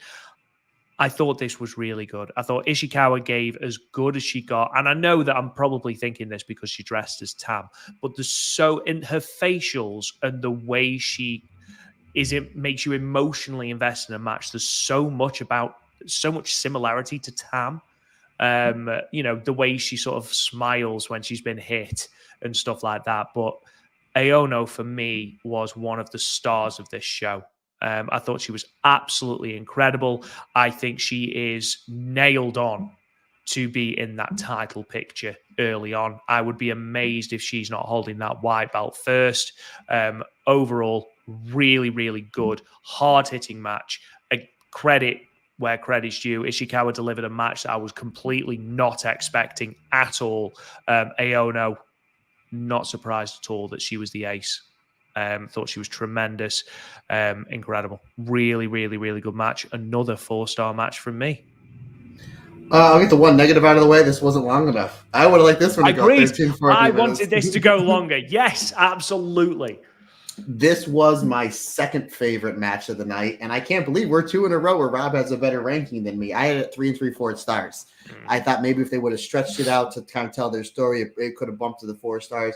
It was close for me, but I think I texted you that Miku Aono is like my new favorite wrestler. I was like, wait, because I was watching it live and you had to work. So I was like, wait till you see this match because it really blew away. Again, from a wrestler, Ishikawa, just like how you said, partner, the only knowledge I have of her is when she dressed up as Tam.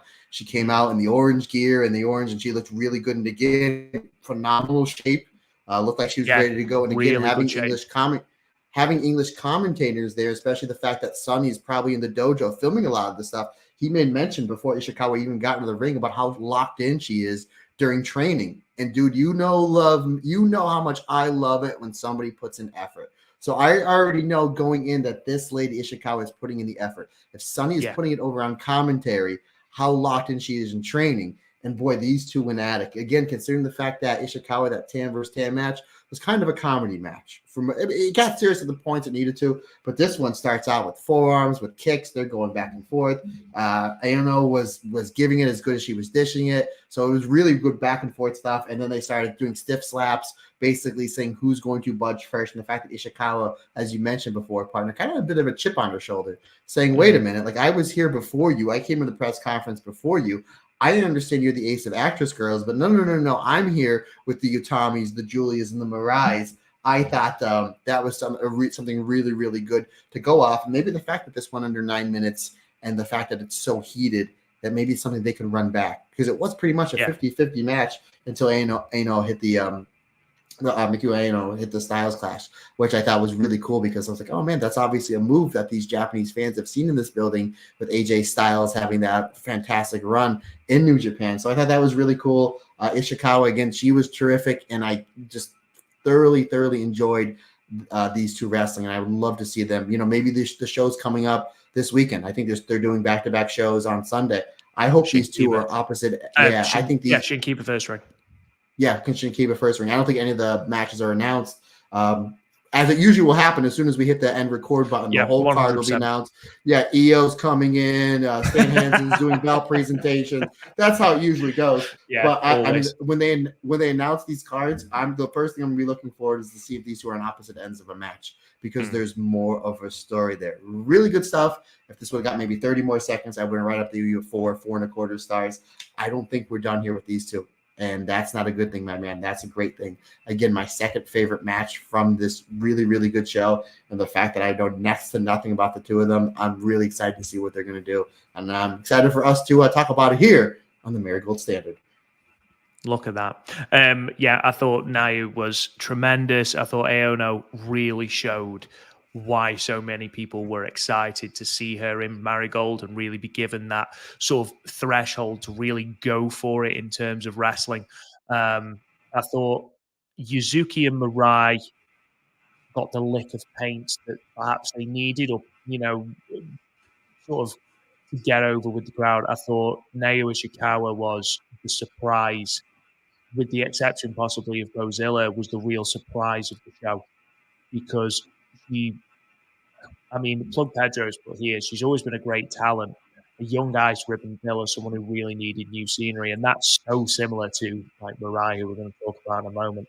I thought she was tremendous, and these two have really good chemistry. I would be amazed if they don't run it back, especially as you've already sort of built that story of Ishikawa now losing 3 in a row in singles competition against Aono.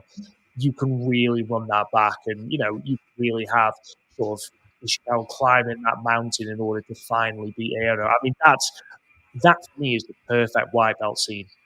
Like, if you don't have Aono as the first white belt champion, crown someone else, and then when Aono becomes the champion, have this run, and then have Ishikawa get that first definitive singles victory and get to win the white belt. I think it makes sense. Like, because not only then are you going to get another great match out of the pair, because these two will just blitz the hell out of each other, plus it'll go longer, which will make you happy, but also it's a built-in story, a built-in Marigold story, and everyone loves that. You're going to be more invested in Ishikawa because she's the babyface underdog. That's where I would go with it, but we're talking well in advance. As a singular match, as something in just in singularity, thought it was great. Thought it was really, really good. We move on then to match number 3, the power contest. I loved all the subtitles for these matches, by the way. The power contest, which saw Mirai defeat Chiaki in 11 minutes and 30 seconds. Let me try that again. Which we have already chosen to say is the hardest lariat in Joshi history. No, it's not, obviously, but it was a bloody hard lariat. Really, really, really good match. Again, we're going to wax lyrical about Mirai, I know, but I've never seen a fresh coat of paint and a fresh change of scenery benefit someone as much as it benefited Mirai. Utami, huge star anyway. Julia, huge star anyway. They're going to get cheered wherever they go. They're going to get incredible reactions wherever they go. Same with Sari, and same with Victoria Yuzuki to an extent. However, I thought Mirai of everyone that left Stardom, as we mentioned before, was the person that needed this the most. And the connection she had with the fans, the confidence with which she was going for the match, the way that she was able to bring Chiaki into the match, I thought was fantastic. And Zero's actually put, it's amazing how much of a 180 Mirai has done. No one has benefited from leaving Stardom out of the gate than Mirai. The crowd was electric for her. Yeah. I mean, we do need to just mention this Korakuen crowd, because that was the hottest Korakuen crowd I have seen in years. For Joshi, it really was. The crowd loved everything. They were so into the show. But Mirai here, I thought, looked brilliant. That Miramare shock that she nearly dropped Chiaki on her head, that was brutal. I thought she was good. I'll have to see more of her, obviously, which is the same for all of the at-res girls. But I was made up for Mirai, who looked, again, for fear of repeating myself, yes, she needed that fresh coat of paint. She needed, that changed scenery, but she looked so happy. And that was the thing. She just looked so comfortable in herself. And that was massive for me. You could see herself being happy. And let's not forget that she won all of that caramel corn at the end of the show. So what's not to love? Would technically she be the first champion then in Marigold, Rob? Because she's the only one that was presented something. So I think. So is this going to be like the WWE 24/7 rule, where that is going to be like an unofficial title where people are going to wrestle for the Caramel Corn Championship? It's just a bag of caramel corn. It'll be like the $1 million belt that only Ted DiBiase. I know eventually, Virgil wanted and he won it back, but it was never on the line. That's what it might be, where it's just no, it's always Mirai. Yeah, we talked. Obviously we did our interview with Mirai, which we cheaply plugged for obvious reasons. That was a great interview. We talked about her about an hour ago, but don't forget she had a great dance partner here, my man, in Shaki. I thought Shaki was terrific here.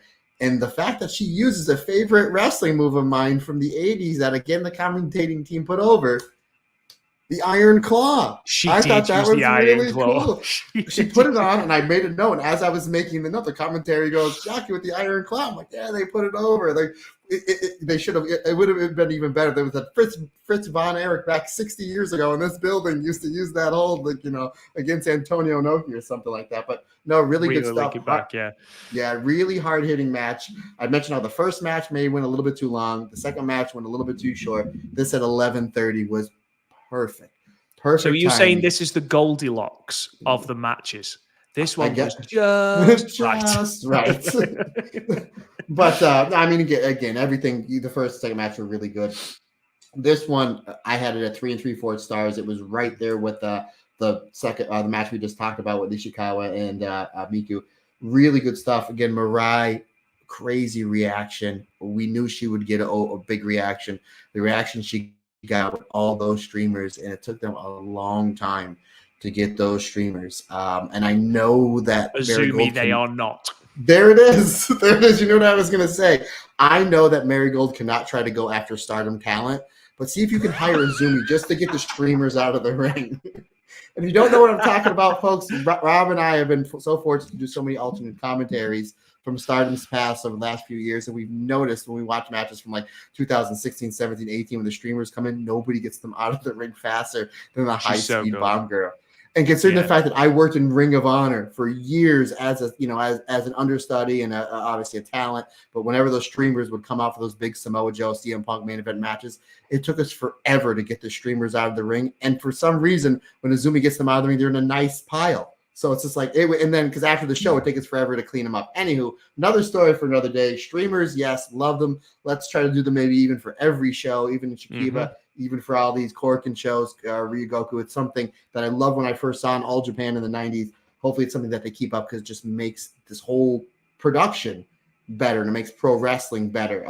Really good stuff. Hard hitting back and forth. It was a very simple story to tell. Jaka was getting the better of Mirai, so we got to see Mirai in the back foot selling more, sympathetic babyface, which is something that maybe we didn't notice enough in Stardom because even though she was a babyface, she did a lot of the ass kicking herself because she is an ass kicker. So the fact that Jaka got a lot of this match, even in a losing effort, and at the very end it was lariat, Mir Mirai shock, and then the fastest lariat I've ever seen put down Jaka. It was literally the way that match finished.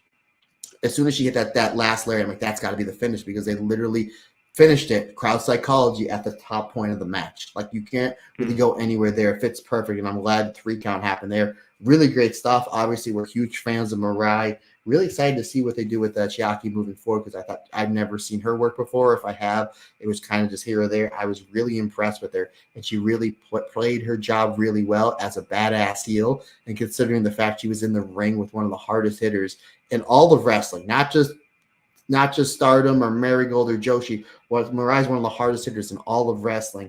And the fact that she held her own and they really kind of beat down Mirai up a little just for Mirai to show that fire at the end and just blitz Jackie in at the finish. Really good stuff again. 3 3/4 stars for me, partner. Yeah, same for me. 3 3/4 stars. Really enjoyable match. And actually, Plug Pedro's hit the nail on the head here. I will say, I've never been a super Chiaki fan, but seeing her here made me very happy because she seemed very happy and comfortable to go into a new environment. And that's something you mentioned, her being like this really good heel. And in the match, she really was. But you can tell that she was coming out to be this badass heel, and then the moment she got this reaction, just a massive smile on her face, and it was really cool to see because all of the wrestlers got these kind of reactions, which was really, really good. And this is probably the first time that a lot of these wrestlers have wrestled in front of a crowd this size as well. I don't know what the highest Actress girls attendance is off the top of my head, but some of these girls, I'm pretty confident will never have wrestled in front of a crowd this size and a crowd this hot, certainly, because it was a really cool atmosphere in there. Zero has just said, or just get Mayu so she can tornado all the streamers. Just have someone on hand when she falls over. There you go. Plug Pedro on hand. The walking encyclopedia that is Plug Pedro. 1K was the highest AWG Korakuen. There you go. So, yeah, a bigger crowd, but still 1,000 people for At-Res Girls is decent attendance at Korakuen. That's really good. Plug Pedro, what was the, I'm putting him on the spot like how you do. Plug Pedro, what was the big draw on that show? They bring somebody in, or what was the main event? And while Plug Pedro is desperately trying to rack his brain for that, we'll move on to the next match, which was the World Beauty Showdown tag team match. Mai Sakurai and Zayda Steele versus Miley Grace and Nagisa Nozaki, going to a 15-minute time limit draw.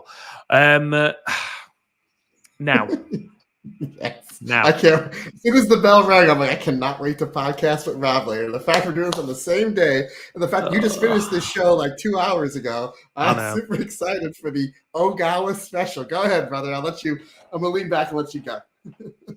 Right. I will start off by saying it's got a 3 on Cage Match. It's got a 3 out of 10 on Cage Match. I don't think it was that bad. It wasn't a terrible match. It was the lowest, it was the weakest match on the card, certainly. But there was still high points. I thought Myla Grace looked okay. And I thought Nagisa Nozaki was the high point of the match. Her work with Mei Sakurai, just beating the ever loving hell out of her. I thought that was really, really good. However, it was a very flat match. And I don't know what it was. I think you talked about how the opening match went too long. This went 8 minutes too long, probably. And with nowhere near enough heat. Jason Camps just said in the comments, 3 out of 10 is harsh. I completely agree. It wasn't that bad. It was average. But again, I don't think there was enough meat on the bone for this to be the time limit draw. There were other matches on this card that quite easily could have been the time limit draw and probably should have been the time limit draw. But again, Zayda Steele, I think, is a year into her career. I don't think she's that far into her career. I think she'll be a great heel. Just something didn't click for me. I know they're building to Nozaki versus Julia, and I know they're sort of building sort of Mei Sakurai as this gatekeeper to Julia. And I think when we get that match, that'll be fine. But ultimately, I think where this match fell down was the fact that Mei Sakurai abandoned the hat. And instead of coming out with a hat, she came out with a cat, which I just think immediately adjusted it down. But Zero's just put, I chalk it up to a lack of chemistry. And yeah, absolutely, I agree. People have off days. I'm not going to come onto this podcast and tell people that whoever was in the ring was crap, because that's just not the case. Nothing was bad in the match. It just lacked, like Zero's put it perfectly, lacked chemistry, Matt. Yeah, and that happens. And I have to admit, the no hat threw me off, because it's got to be. It did, yeah. Threw me off, and I'm like, then she's got a cat. And me and you both have cats. We're cat lovers. Mm-hmm. By the way, I forgot to mention this. Miku Aono, as soon as her match was over, I went and followed her on all social medias. She's a huge cat lover. So as if we couldn't love her even more. Huge. And 2 of her 3 cats look like my cats. They look like Ace and Heidi. So shout out to my cats. I always put my wife and daughter over. I'm going to put my crazy cats over. Anywho, so I was like, yeah, I was the same way too. I was like, is that a real cat? Because it looked the way that the camera was shot, and then it looked real good. And then when she was kind of thrown up, I hope that's not a real cat. Or else Sakurai is going to be the biggest heel here. The match started out really well with Zayda Steele and Myla Grace with technical wrestling. Really good chain wrestling. Yeah, really good. Like, okay. And I know very little about that. And then Nozaki, the little bit I've seen, I've really enjoyed. Her and Julia's exchanges in that preview Marigold match was really kind of the highlight of that match and MIRAI's violence. So clearly they're building to something there. This could have been 8-9 minutes, right? It may went a little bit too long because it kind of got lost in chemistry. You're exactly right. If you wanted a draw, you could have went double count out. There's no reason. If you're building Nozaki up for Julia somewhere down the road, are you really protecting Sakurai and Zayda Steele on your first show? Like, it's not that big. It's not like Sakurai again. And I mean, no disrespect. Sakurai is a mid-card wrestler that has a really great gimmick and works it really well. And I think she's going to shine through here in Marigold. But like, if you're building, if that's the way we're going, and we don't know, but that's the way it's looking. If you're building Nozaki up to Julia, why doesn't she just get the win here? Or if you're hell bent on doing a non-finish double count out, or have Nozaki beat up Sakurai with a chair and have her get DQ'd. Like, it's just like, well, DQ, but I beat up Julia's former tag partner and her friend and the one that followed her over here. There's a bunch of different ways you could have went about it. There was some really stiff exchanges with Nozaki and Sakurai, the point where Sakurai was kind of giving it back. And it got to a point where then Nozaki was just like, maybe went a little bit too much. I don't know, or if it was just the selling. But again, it started out really good with the chain wrestling between Zayda Steele and Grace, and then Sakurai and Nozaki. They kind of had a really good exchange, and then there was some tag stuff back and forth that looked good, but then it started to fall apart. And then maybe the fact that this was match number 4, that's your 4 of 6, so you're kind of not the dead zone, but a really tough zone, because you had 3 matches to start out that were really solid. We know we got the semi-main event coming up with the Actress Girls. You know you're going to have a hot crowd for that main event. So maybe that's where it was. Maybe because the crowd was cold. They could have had a whole bunch of stuff working against them. Regardless, I thought they all worked hard. I'm interested to see what Zeta Steel and Miley Grace is going to do because I've seen very little of them, and the two of them in the ring with their technical wrestling in the beginning was great. The little bit of Nozaki that I've seen, I'm a fan of, and obviously we've been covering Sakurai since her debut in Stardom back in 2021, so we know what she's about. But I do have to say, Mr. Goodwin, she went to the top rope for the elbow drop. Obviously, she crashed and burned. What was going through your head? Okay, as he's doing the RVD pose, what was going through your head when she's going to the top rope? You're like, please. This would kill the company. Honestly, yeah, genuinely, I'd have just turned it off there. I'd have quit podcasting if she'd have won with that. I think something else is important. God, can you imagine? I think something else to note is that this is Zeta Steel and Myla Grace. It's their first ever match in Japan. There's going to be some ring rust. There's going to be, that sort of change in wrestling style because wrestling in Japan is completely different to wrestling in the States or wrestling in the West. So give them time to adjust and I'm sure they will be fine. And again, nothing went, really badly wrong. I think like we've said, a mixture of lack of chemistry, perhaps, timing, difference of style. And I think perhaps most importantly, trying to fill a match that did not need that amount of time. Clearly, we are heading towards a Mei Sakurai and Nozaki singles match, which is fine. We could have done that with Nozaki pinning Zeta Steel, or we could have had that with, even Sakurai rolling up Myla Grace. It wouldn't have mattered. We could have still got to that point, especially if there was a beatdown after the match, which they sort of built towards. And then had Zeta Steel and Myla Grace beat each other up as well. So we're clearly building something there as well. Bit of a miss for me. I think it was a miss for pretty much everyone. 3 out of 10, very harsh. However, definitely the weakest match on the card. 2.5 stars. It was fine, but absolutely nothing more than that. However, Plug Pedro has answered your question, Matt. He says, Miku Aono and Yasukawa for the title. Oh, Plug Pedro, you are the man, my man. So there you go. If I go back in time, I'd buy you another beer at the ECW arena. Thanks, brother. And it was Miku Aono, who I've never seen wrestle before, and now apparently she's the big draw. So I'm definitely she's your favorite wrestler now, apparently. Yeah, there it is. Yeah, you know how my stars scale goes. If you're at three stars, if nobody gets hurt, I have 3.25. So I understand where you're at the 2.5, 3 out of 10. A little bit harsh. Again, it's your opinion. You can like what you like. There's nothing wrong with that. But I don't think anybody had this as the best tag match of the night. And maybe you did. Good on you. Yeah, fair play to you if you did. Semi-main event time then next. And this was the Actress New Time, which was the tag team match. Chika Goto and Kouki Amarei defeated Misu Matsui and Natsumi Shozuki, with Kouki Amarei pinning Matsui with the Amethyst Butterfly in 12 minutes and 30 seconds. This was great, Matt. Had a lot of heat behind it. Basically, and obviously these four have wrestled each other before. I was such a fan of Natsumi Shozuki. Like, I know that she was the Actress Girls champion when everyone left. I think she'd only just won it. I think she won it in March and then sort of abandoned ship.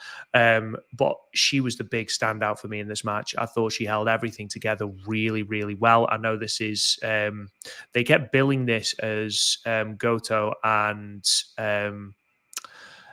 Kouki Amarei's first ever match. And I know that they've done bits with Actress Girls before. I know that Kouki Amarei's done matches in All Japan, I believe. I don't know if they were the same sort of matches as they did in Actress Girls, but I did have a quick look. But I thought Kouki Amarei really had that aura, that star power, which I think they are going to push later on in the year maybe. But for me, Natsumi Shozuki held this match together. She was the glue of everything. You had Mitsui, who was doing all of her super flyweight stuff. We shouldn't call it high speed stuff because that's Stardom. We call it super flyweight stuff. I thought she looked really, really good. There was some great exchanges. I thought she was sort of an unsung hero in the match. But for me, Natsumi Shozuki was a real plus in this match. And I know you were a big fan of this match as well, Matt. Yeah, Natsumi was the MVP for me in this match, but all four of these girls were great. I thought the tag team of Goto and Kyoko, I thought they were really good. And folks, let me tell you something. When you come up with a wrestling name, you sometimes have to think, how is the crowd going to chant for it? For example, Joe, Joe, Joe, or CM Punk, CM Punk. The fact that before the bell even rang, go, because her name's Goto Chiaka. I'm like, oh my goodness, that's genius. She went to all, but go to all four sides because you want to get all four sides involved. Of course, and then Chiaka. For example, what I do when I'm wrestling, I know I'm in that old school 80s, 90s crowd because me and Andy had our baby faces. I'll say we're gonna have a contest. Whatever one of these four sides is the loudest, that's who wins. And then I'm like, you're gonna be the loudest. You're gonna be the loudest. You're gonna be the loudest. You're gonna be the loudest. And the heels we're working with are like, oh man, this is so easy. We didn't even lock up yet. I'm like, that's what you do. You get the crowd involved. You want to get the crowd involved. Rob, you've been to a bunch of wrestling shows. We went to a bunch of wrestling shows, WrestleMania weekend. You want to get the crowd involved because it's fun. Wrestling is fun. And I was like, I know nothing about this Goto girl, other than the fact that I can pronounce her name. So I'm a big fan of Hiroki Goto. So that was a plus as well. And the fact that she's got a really cool go, Chiako. I'm like, that's fantastic. And then obviously, Natsusumi was, for me, because of the striking, the submissions, again, another one you can there's a lot of hard hitters in this Marigold company that I've never seen before. So you're adding her into that mix with the other wrestlers we talked about, obviously the Mirais, the Miku Aono, stuff like that, the Ishikawas. So now those are exchanges we're going to be seeing on these Wrestle Universe shows or Marigold, .com shows, whatever we're going to call them. So that's something we're really looking forward to. But Kyoko, she was fantastic as well. Very tall. And they made it a point where she went up for the knuckle lock. And I'm like, okay, we're already establishing this already. So you had two things established before anybody even wrestled. And again, the fact that I knew nothing about these four wrestlers. I think you were, you probably knew a little bit more than me. But majority of the fans, the English-speaking fans that watched this show, at least live, only really knew the stardom wrestlers and then with a little bit of background. Obviously, Plug Pedro, you know everything, my man. So you were like, old hat for you. This was a mix of everything for you, brother. This was like a dream show for you. So, but again, really good stuff. Missa was really good. But for me, I agree. Suzuki was the MVP of this match. And I apologize. I know I'm butchering the names. I will get these right. Especially the fact that we keep getting English commentary. I will eventually get these right. And maybe I'll have to go back and watch these matches just so I can get the names right. But this one, I had this at 3 3/4 stars. It was right there with the MIRAI match, and then the match number 2 with Ishikawa and Miyoko. So this was really fantastic, and the fact that I like really good tag team wrestling. So this was a great tag match that I didn't know I was going to get. That led into a great tag match that I knew was going to get. That still blew my mind away. So the fact that this show ended with 2 really good tag matches put a big smile on my face. Yeah, I thoroughly enjoyed this match. Plugs actually just put out that Kouki was something of an early push commodity. Height, look, moves, just needs the passion, substance, and reps. Yeah, absolutely could not agree more. I think she's got all the pieces. I just think the longer that she goes at the wrestling bit, the other stuff will come naturally. And obviously we talk about it all the time about how it comes with reps. So hopefully that will come for her. I completely agree with you, Matt. 170 centimeters she is. And I know that because she's got a move called the 170 press, I think it's called, or the 170 centimeter press. But also has a fantastic name in the Amethyst Butterfly. What a fantastic nickname. But yeah, overall, thought this was really good. Really showcased these future talents in Kouki and Chika. I think as well, really put over just how important Natsumi Shozuki is going to be in the early goings for this company, because whether they put her in the title picture or whether they have her in the mid card, keeping these matches together like she did here, showing how much of a badass she is. I think her and MIRAI could have a really good match. Her against Miku Aono, I think, would be fantastic as well. If you were to tell me that the final of a white belt tournament was going to be Miku Aono versus Natsumi Shozuki, I would be the happiest little Rob in the world. I'd be like the Rob that's got the cream. But yeah, I thought everyone looked really, really good. Colin has just said that Misa Matsui should win the flyweight belt or whatever it's called. It's called the Superfly title, Colin. It's not called that. That's what we're gonna call it now. That's gonna be our little Fukian Death inside joke. One thing too, Rob, we're talking about, who's gonna be going for the red belt and the white belt. All these tag matches, you're already establishing your tag division. You're starting to establish your tag division as well. Whenever they're ready to pull the trigger on there, because we saw some great this match, and even the Sakurai tag match, it kind of got a knock. There were some really good tag moves between the two teams, like the way it was played. So there's a couple things here and there that they can build off, where they can put them in the tournament if they need somebody to lose into a round one or something like that. But these two teams, these four ladies, these two teams worked really well together. And again, that's maybe something where Rossi might be eyeballing, be like, that might be where we go when we're ready to unveil the tag belts, which my guess would probably be somewhere in the fall. I don't think you want to rush 3 belts right out the gate in the first 6-7 months. Build your tag division, because the Joshi tag division, I mean, we talk about it all the time, especially last week on the show, what Stardom has been doing in tag team wrestling this year. And we're only, 5 months in. It's just absolutely mind-blowing. And the fact that it looks like we're getting some of that over here in the Marigold just goes to show you that the women really do tag wrestling better than the men, in my opinion. I mean, yeah, absolutely. Let's move on then to the main event, which was... You went a little echoey, buddy. You're a little echoey. Oh, I'm sorry. It'll be my microphone. I'll change it. A second. The tag team main event, Marigold strongest tag legend, Bozilla and Sari defeated Julia and Utami Hayashi in 28 minutes and 6 seconds. A couple of things to point out before we get into this. Sari obviously pinning Julia, which is huge, and obviously is going to play into the announcement of Ryogoku Kokugikan, which we talked about right at the top of the show. Incredible video package, I thought, to start this match, to really build the history between Julia and Sari in that one match that they had back in 2019. I thought the addition of Utami and Bozilla in this match was great. Sari legitimately might be worker of the year when you consider already the catalogue of work that she's got in 2024, when you consider that her and Hashimoto versus Theory Point, Sari versus Mayu, Sari and Bozilla versus Utami and Julia here, and then you've got the Sari and Chihiro Hashimoto match from Sariism 3.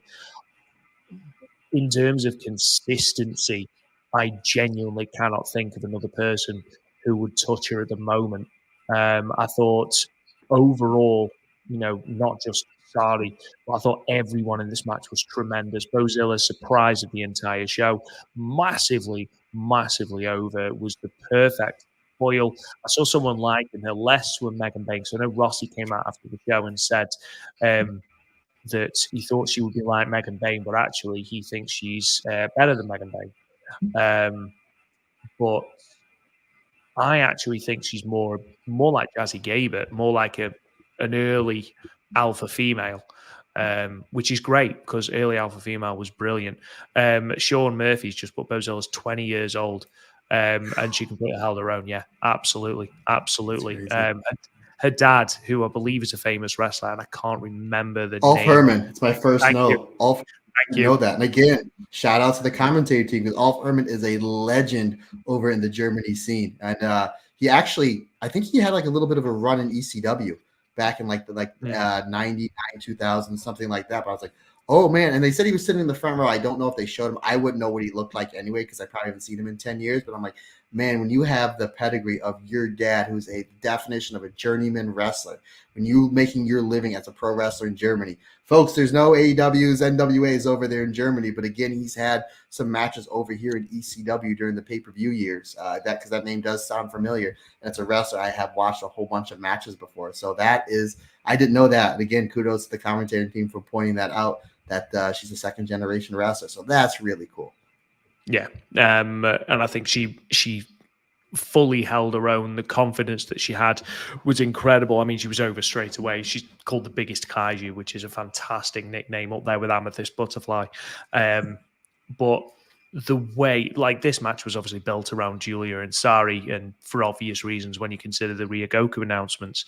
And the way these two women just absolutely battered each other for the entirety of this match. I mean, Sari already looked like she got facial swellings, and it wouldn't surprise me if that's residue from the Mayu match. But these two properly hit each other with absolutely everything they possibly could. Sari just seemed to be intent on just dropping Julia on her head. Like, the amount of bumps Julia took on her neck was unbelievable. And also credit to Julia and Utami, because genuinely they made Bozilla look like a monster. The way that they sold for Bozilla was so unselfish and so good that genuinely you got an entire packed Korakuen house cheering for the big dominant monster heel, which, you know, that doesn't happen. It shouldn't happen. But she was so over. The entire match flowed beautifully. And whereas we talked about that Zeta Steel, Myla Grace tag match, and they didn't have enough to fill the 15 minutes, this went 28 minutes. And I genuinely wouldn't have minded if it had gone to a 30-minute time limit draw. And I must admit, once the commentary team started talking about the time limit draw, I was convinced that that was where we were going. Yeah, absolutely. You know, you talk about audience retention. We're gonna get a little tease here for our podcast coming up this week. You talked about Sari having a Worker of the Year. I'm excited to, she's in, probably Worker of the Year. I'm excited to hear what you're going to talk about Mayu's tag match from this past weekend, because that tag match was probably even a little bit more violent. So obviously, I'm really interested to hear what you talked about that, because it's, out of all the wrestling I watched this weekend, those are the two best matches with Mayu's tag match. And obviously, we'll get into that when we get to the Stardom podcast. Yeah, the selling of Utami and Julia for Bozilla, and Sari setting up Bozilla for success. This match, you can see the way it's structured, probably about 70-80% of this was probably called in the back. And the way they put this match together was to get Bozilla over. And we knew it was Julia versus Sari in almost like a mystery partner tag match.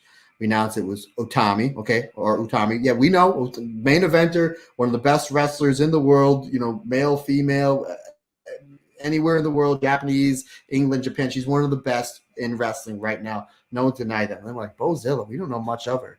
That's a huge gamble to put her in there. I'm sure she'll be fine, because she's in there, and Sari's since she's come back from WWE, she's knocking out of the park home run after home run after home run. So like, okay, there's a reason. Rossi's very smart. There's a reason why she's there. And we'll see what happens. I knew it was going to be good. I knew she would get over because of who she was in the ring with. But what they gave her, even if they gave her an inch, she took 10 miles, because she hit everything out of the park that made her look like a monster, legit credible threat to win either the red belt or the white belt. I almost said Wonder World Force of Habit. I'll get there. I'll get there, folks. Yeah, really good stuff. I have to put it. I didn't get a chance to put it over in the hour and 50 minutes. I got to put it over now. Great lockup with Julia and Sari to start this match. So right then, they're going somewhere, because they had two really good lockups. I'm like, all right, I'm already in. This show is really good. The crowd's hot. We got streamers.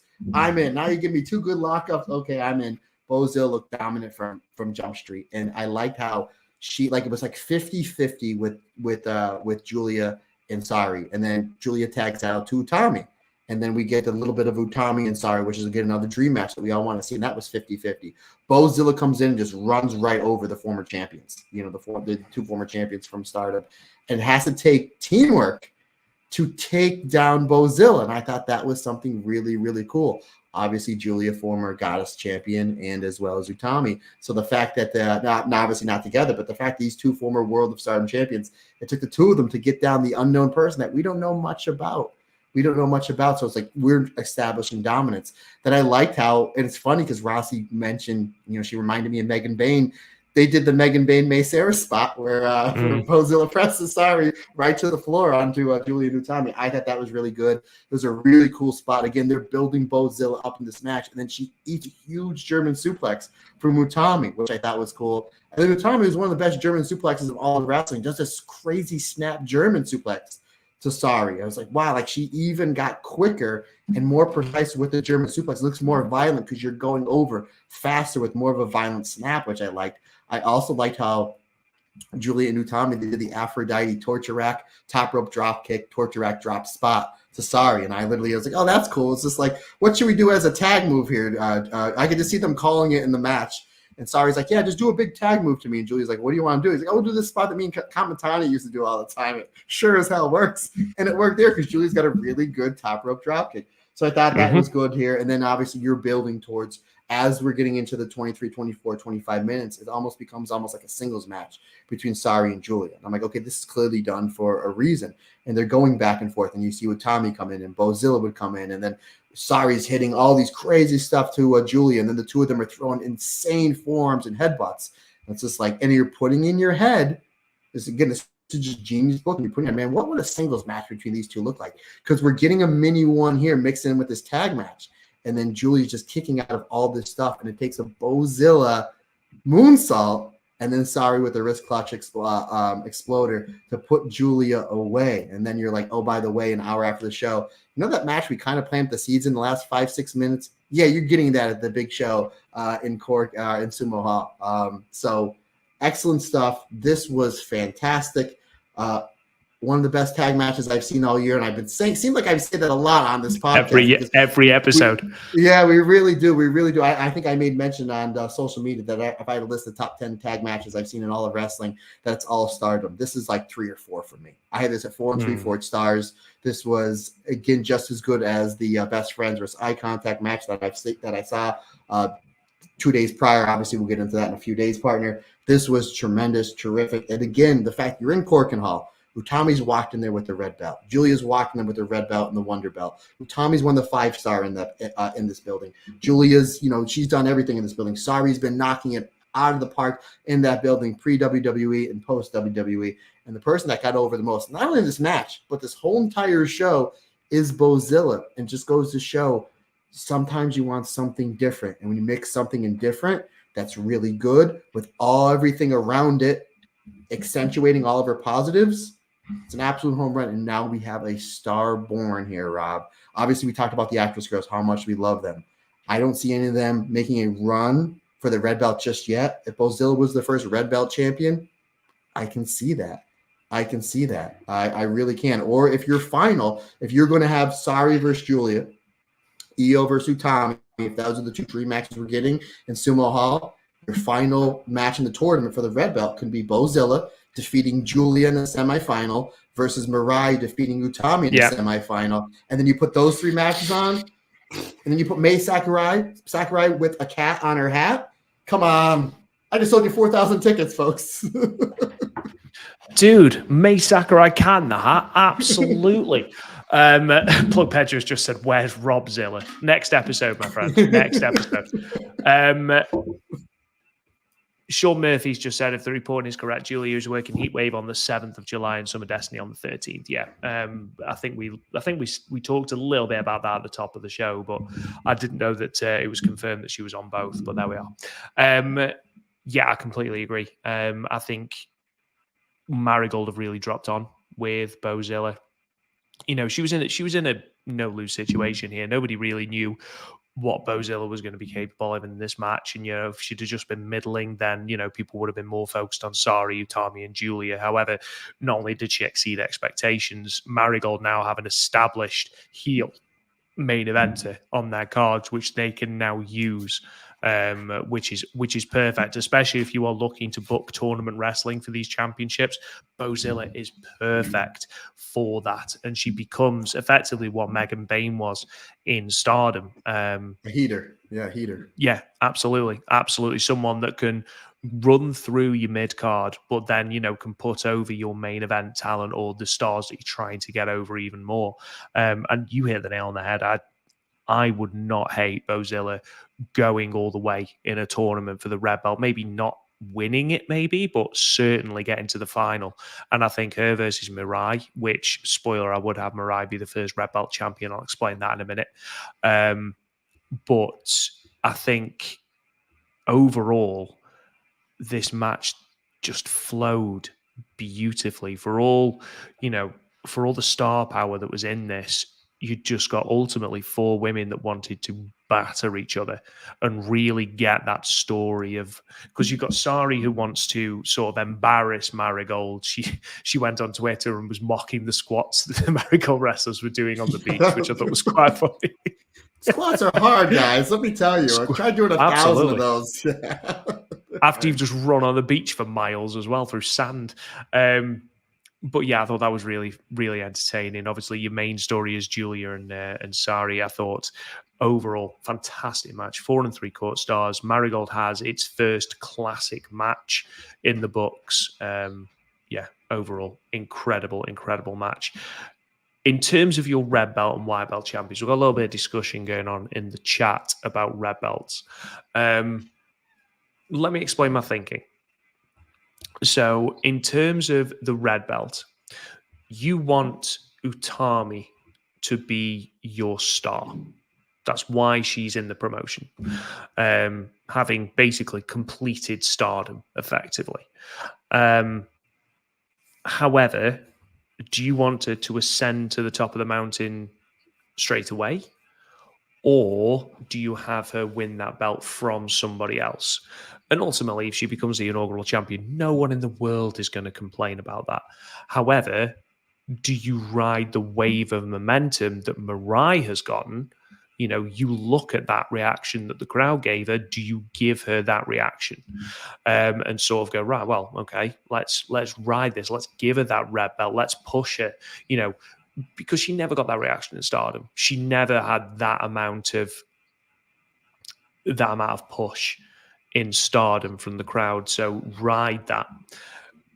Ultimately, again, it's between Utami and Mirai for the red belt for me. I think if you're going Utami and Io at Sumo Hall, potentially, that doesn't need to have a belt attached to it. I think that's a dream match that would sell on name value alone. Who needs the red belt more? In my opinion, Mirai. Mirai needs it. I know that it's the first champion. You are looking to establish yourself as a promotion. If you're looking to do that, Utami or Julia are obviously your better choices. However, you've just sold 1,500 tickets to Korakuen Hall on your first ever show. It's not like your company's not already established. You're running Sumo Hall 2 months after having debuted. So that ship sailed. You are already established. However, I think Mirai needs the red belt more than Utami does. I do think Utami gets that red belt, and when she does, she holds it for 25 years. Until she's 60, she's going to full-on Wendy Richter it. But just don't tell Tony Storm. But overall, I think Mirai wins the red belt, and I would have, after watching it for the first time today, I am fully invested in Miku Aono. I would have her win the white belt. So you want to give Utami the fabulous Moolah run with the belt, with better matches. Yeah. So yeah, that's where you're going with it. You know, we made mention a little bit ago. It's so funny because when right before we recorded, Rob's like, "There's no way this is going 2 hours." I was like, "You say that all the time." Jesus, I know. 6 matches. Folks, we can talk about wrestling. Well, we know Colin's happy because he always takes a jab. He's like, "Really, guys, under 2 hours?" If he's still here, how annoying would it be if he's not still here now after having gone 2 hours just for him? He peaced out after 20 minutes. There's so many different options you can go to. There really is. And again, you can establish, if they're going to have the final match on that Sumo Hall show, and if obviously we have Julia versus Sari penciled in. If the rumors are true, they're bringing Io in. You have her work with Utami, and then you put Mirai and Bozilla in the finals, and you build Bozilla up in that tournament. You obviously have her be Julia or Utami on the way to it, if that's the way they're going to go, and then have Mirai just throw so many lariats at the end where that's what finally takes out Bozilla. And then you build Mirai up for how many months? Maybe this show every year in the middle of the summer. That's their big show every year. That's their Dream Kingdom. That's the WrestleMania, where maybe she holds it for a year and she's just so dominant, to the point we've never seen her that dominant before. And then she goes up against Utami, and it really is. I got to quote Gorilla Monsoon, at least one episode. It really is to quote the late great Gorilla Monsoon: "The irresistible force meets the immovable object." And you can play off their past, because Utami has beaten Mirai in singles matches in Stardom before, so that is a possibility. And you can even keep Utami away from the red belt scene for that entire year. And you'd be like, well, Mirai has defeated Julia, Sari, Bozilla. You can bring in other talent. She's beaten Nanai, whatever. but she's never beaten Utami. And Utami is, the real gold standard, pun intended, when it comes to this company. So what is going to happen? And maybe that's where you pull the trigger. Or you could just crown Utami on the first show, have a video package where Io says, congratulations, you're the champion. I'm going to challenge you to a match, title or non-title at Sumo. And they could do that as well. Where we're like, whatever, we'll take it. We'll be there. We'll be there with bells on. So there's a lot of different ways they can go. But the fact that they've established so many new stars in this first show, that like, okay, who's going to be going for that white belt? Who's going to be going for the Superfly championship? You were already planting the seeds, and who's going to be in that tag division coming up in a few months. So the fact they did this in 6 matches, again, kudos to them. They played the video package at the end that we're having this big show. We came back from the video package. We had all the flowers in the ring, and then the flowers coming down from the ceiling, very much like the Okada dollars, which I thought was really cool and probably better for the environment, having flowers drop from the ceiling instead of dirty paper money. Biodegradable, absolutely. Zero's just said if Io starts working Marigold, that's such a wild card, because just how do you resist not strapping her up? I don't think she'll be doing multiple shows. I think this might just be a one-off, to be fair. Yeah, she's doing very well in WWE. But this sums it up perfectly. Synapse, I won't be disappointed with anything, honestly. You can speculate as much as you want. It's going to be awesome. They have a really great and fun roster to work with. Absolutely. Whoever they ultimately strap them up with, completely agree. My only thinking with Utami, and it's probably me just overthinking things, is she wants that red belt. She wants to be the top of the company. Do you give it to her straight away so that once she loses it, then she's got nothing else to work for? And that's my only thought in giving it. Well, not my only thought, but one of my prevailing thoughts in giving it to Mirai. But however, that is what it is. Just quickly, in terms of next week, because we have finished now our review. In terms of next week, we will be reviewing both shows from Shinkiba. So they've announced that there are going to be shows on the afternoon at 12:30 Japanese time and in the evening at 6 o'clock. So we'll be here on the 27th reviewing that. It won't be live though, unfortunately. I do apologize. Just a reminder then of the rest of the shows. We've got a show on the 1st of January in Osaka, the 2nd of January in Hamamatsu. June. Yes, June. Don't know why. Rob's booking 7 months in advance, folks. He's excited. Absolutely. 11th of June in Korakuen Hall, again for your second Korakuen show. 15th at the beautiful KBS Hall, 16th in Nagoya, the 23rd in Shinkiba, the 29th at Sendai Pit, and then, of course, the 30th in Iwate for Mirai's homecoming show. And then, of course, as we've had announced, the Ryogoku show Summer Destiny 2024 will be on the 13th of July. Matt Turner, it has been an absolute bloody pleasure. Thank you to all of you on YouTube and Twitter who have joined us for this podcast. We hope you've enjoyed it. We hope my internet has held up as best it can. Again, this is only a temporary measure. It will be better at the end of next week, I promise. But in the meantime, thank you so much for joining in on Twitter at Marigold Podcast or on our YouTube at The Stardom Cast. You can join us every Monday for the Marigold Standard. You can also join us on a Thursday on our Patreon, Friday for the rest of you for the Stardom Cast as well. And you can check us out on our website, thestardomcast.com, where you can also check out our interview with Mirai, either reading, either watching, or either audio as well. Hendrik says, another great stream, guys. Thank you, Hendrik. We massively appreciate you spending your evening with us. Thank you, my friend. Although it's not evening in America, I don't think, is it? It's 3:30. Well, it's 5:30 where I'm at now, so I don't know what Hendrix is in the world. Yeah, so. fair enough. We have all sorts of time zones. You guys only have one over there. Yeah, I'm pretty sure he's Florida, but I could have just made that up. Thank you to all of you. You guys are all awesome. We could not do this without you. Thank you so much. If you want to go and follow us on Twitter, if you haven't already, at Marigold Podcast, it would be great to see as many of you on there as possible. That's where all of our news is going and all of the news surrounding our podcast, the Marigold Standard, as well. Matt Turner, it's about time you signed us off, good sir. Absolutely, folks. Questions, comments, anything that you can, anything you need from us, Matt Turner OF on the Instagram and or the Twitter is the best way to get a hold of me. You want to shoot me an email, perfectly fine as well. The StardomCast22 at gmail.com is the best way to get a hold of me via the email, folks. thank you so much for the support. Obviously, it's a busy time. Not only have we added more stuff to the Stardom cast, but now we have this as well. So this is an interesting time for myself and one Rob Goodwin. We really appreciate your support. Can't do it without you. We're looking forward for all of you taking the journey with us. Because like I always say, just not my podcast. It's our podcast. Because when all is together and everybody's different, everybody's special.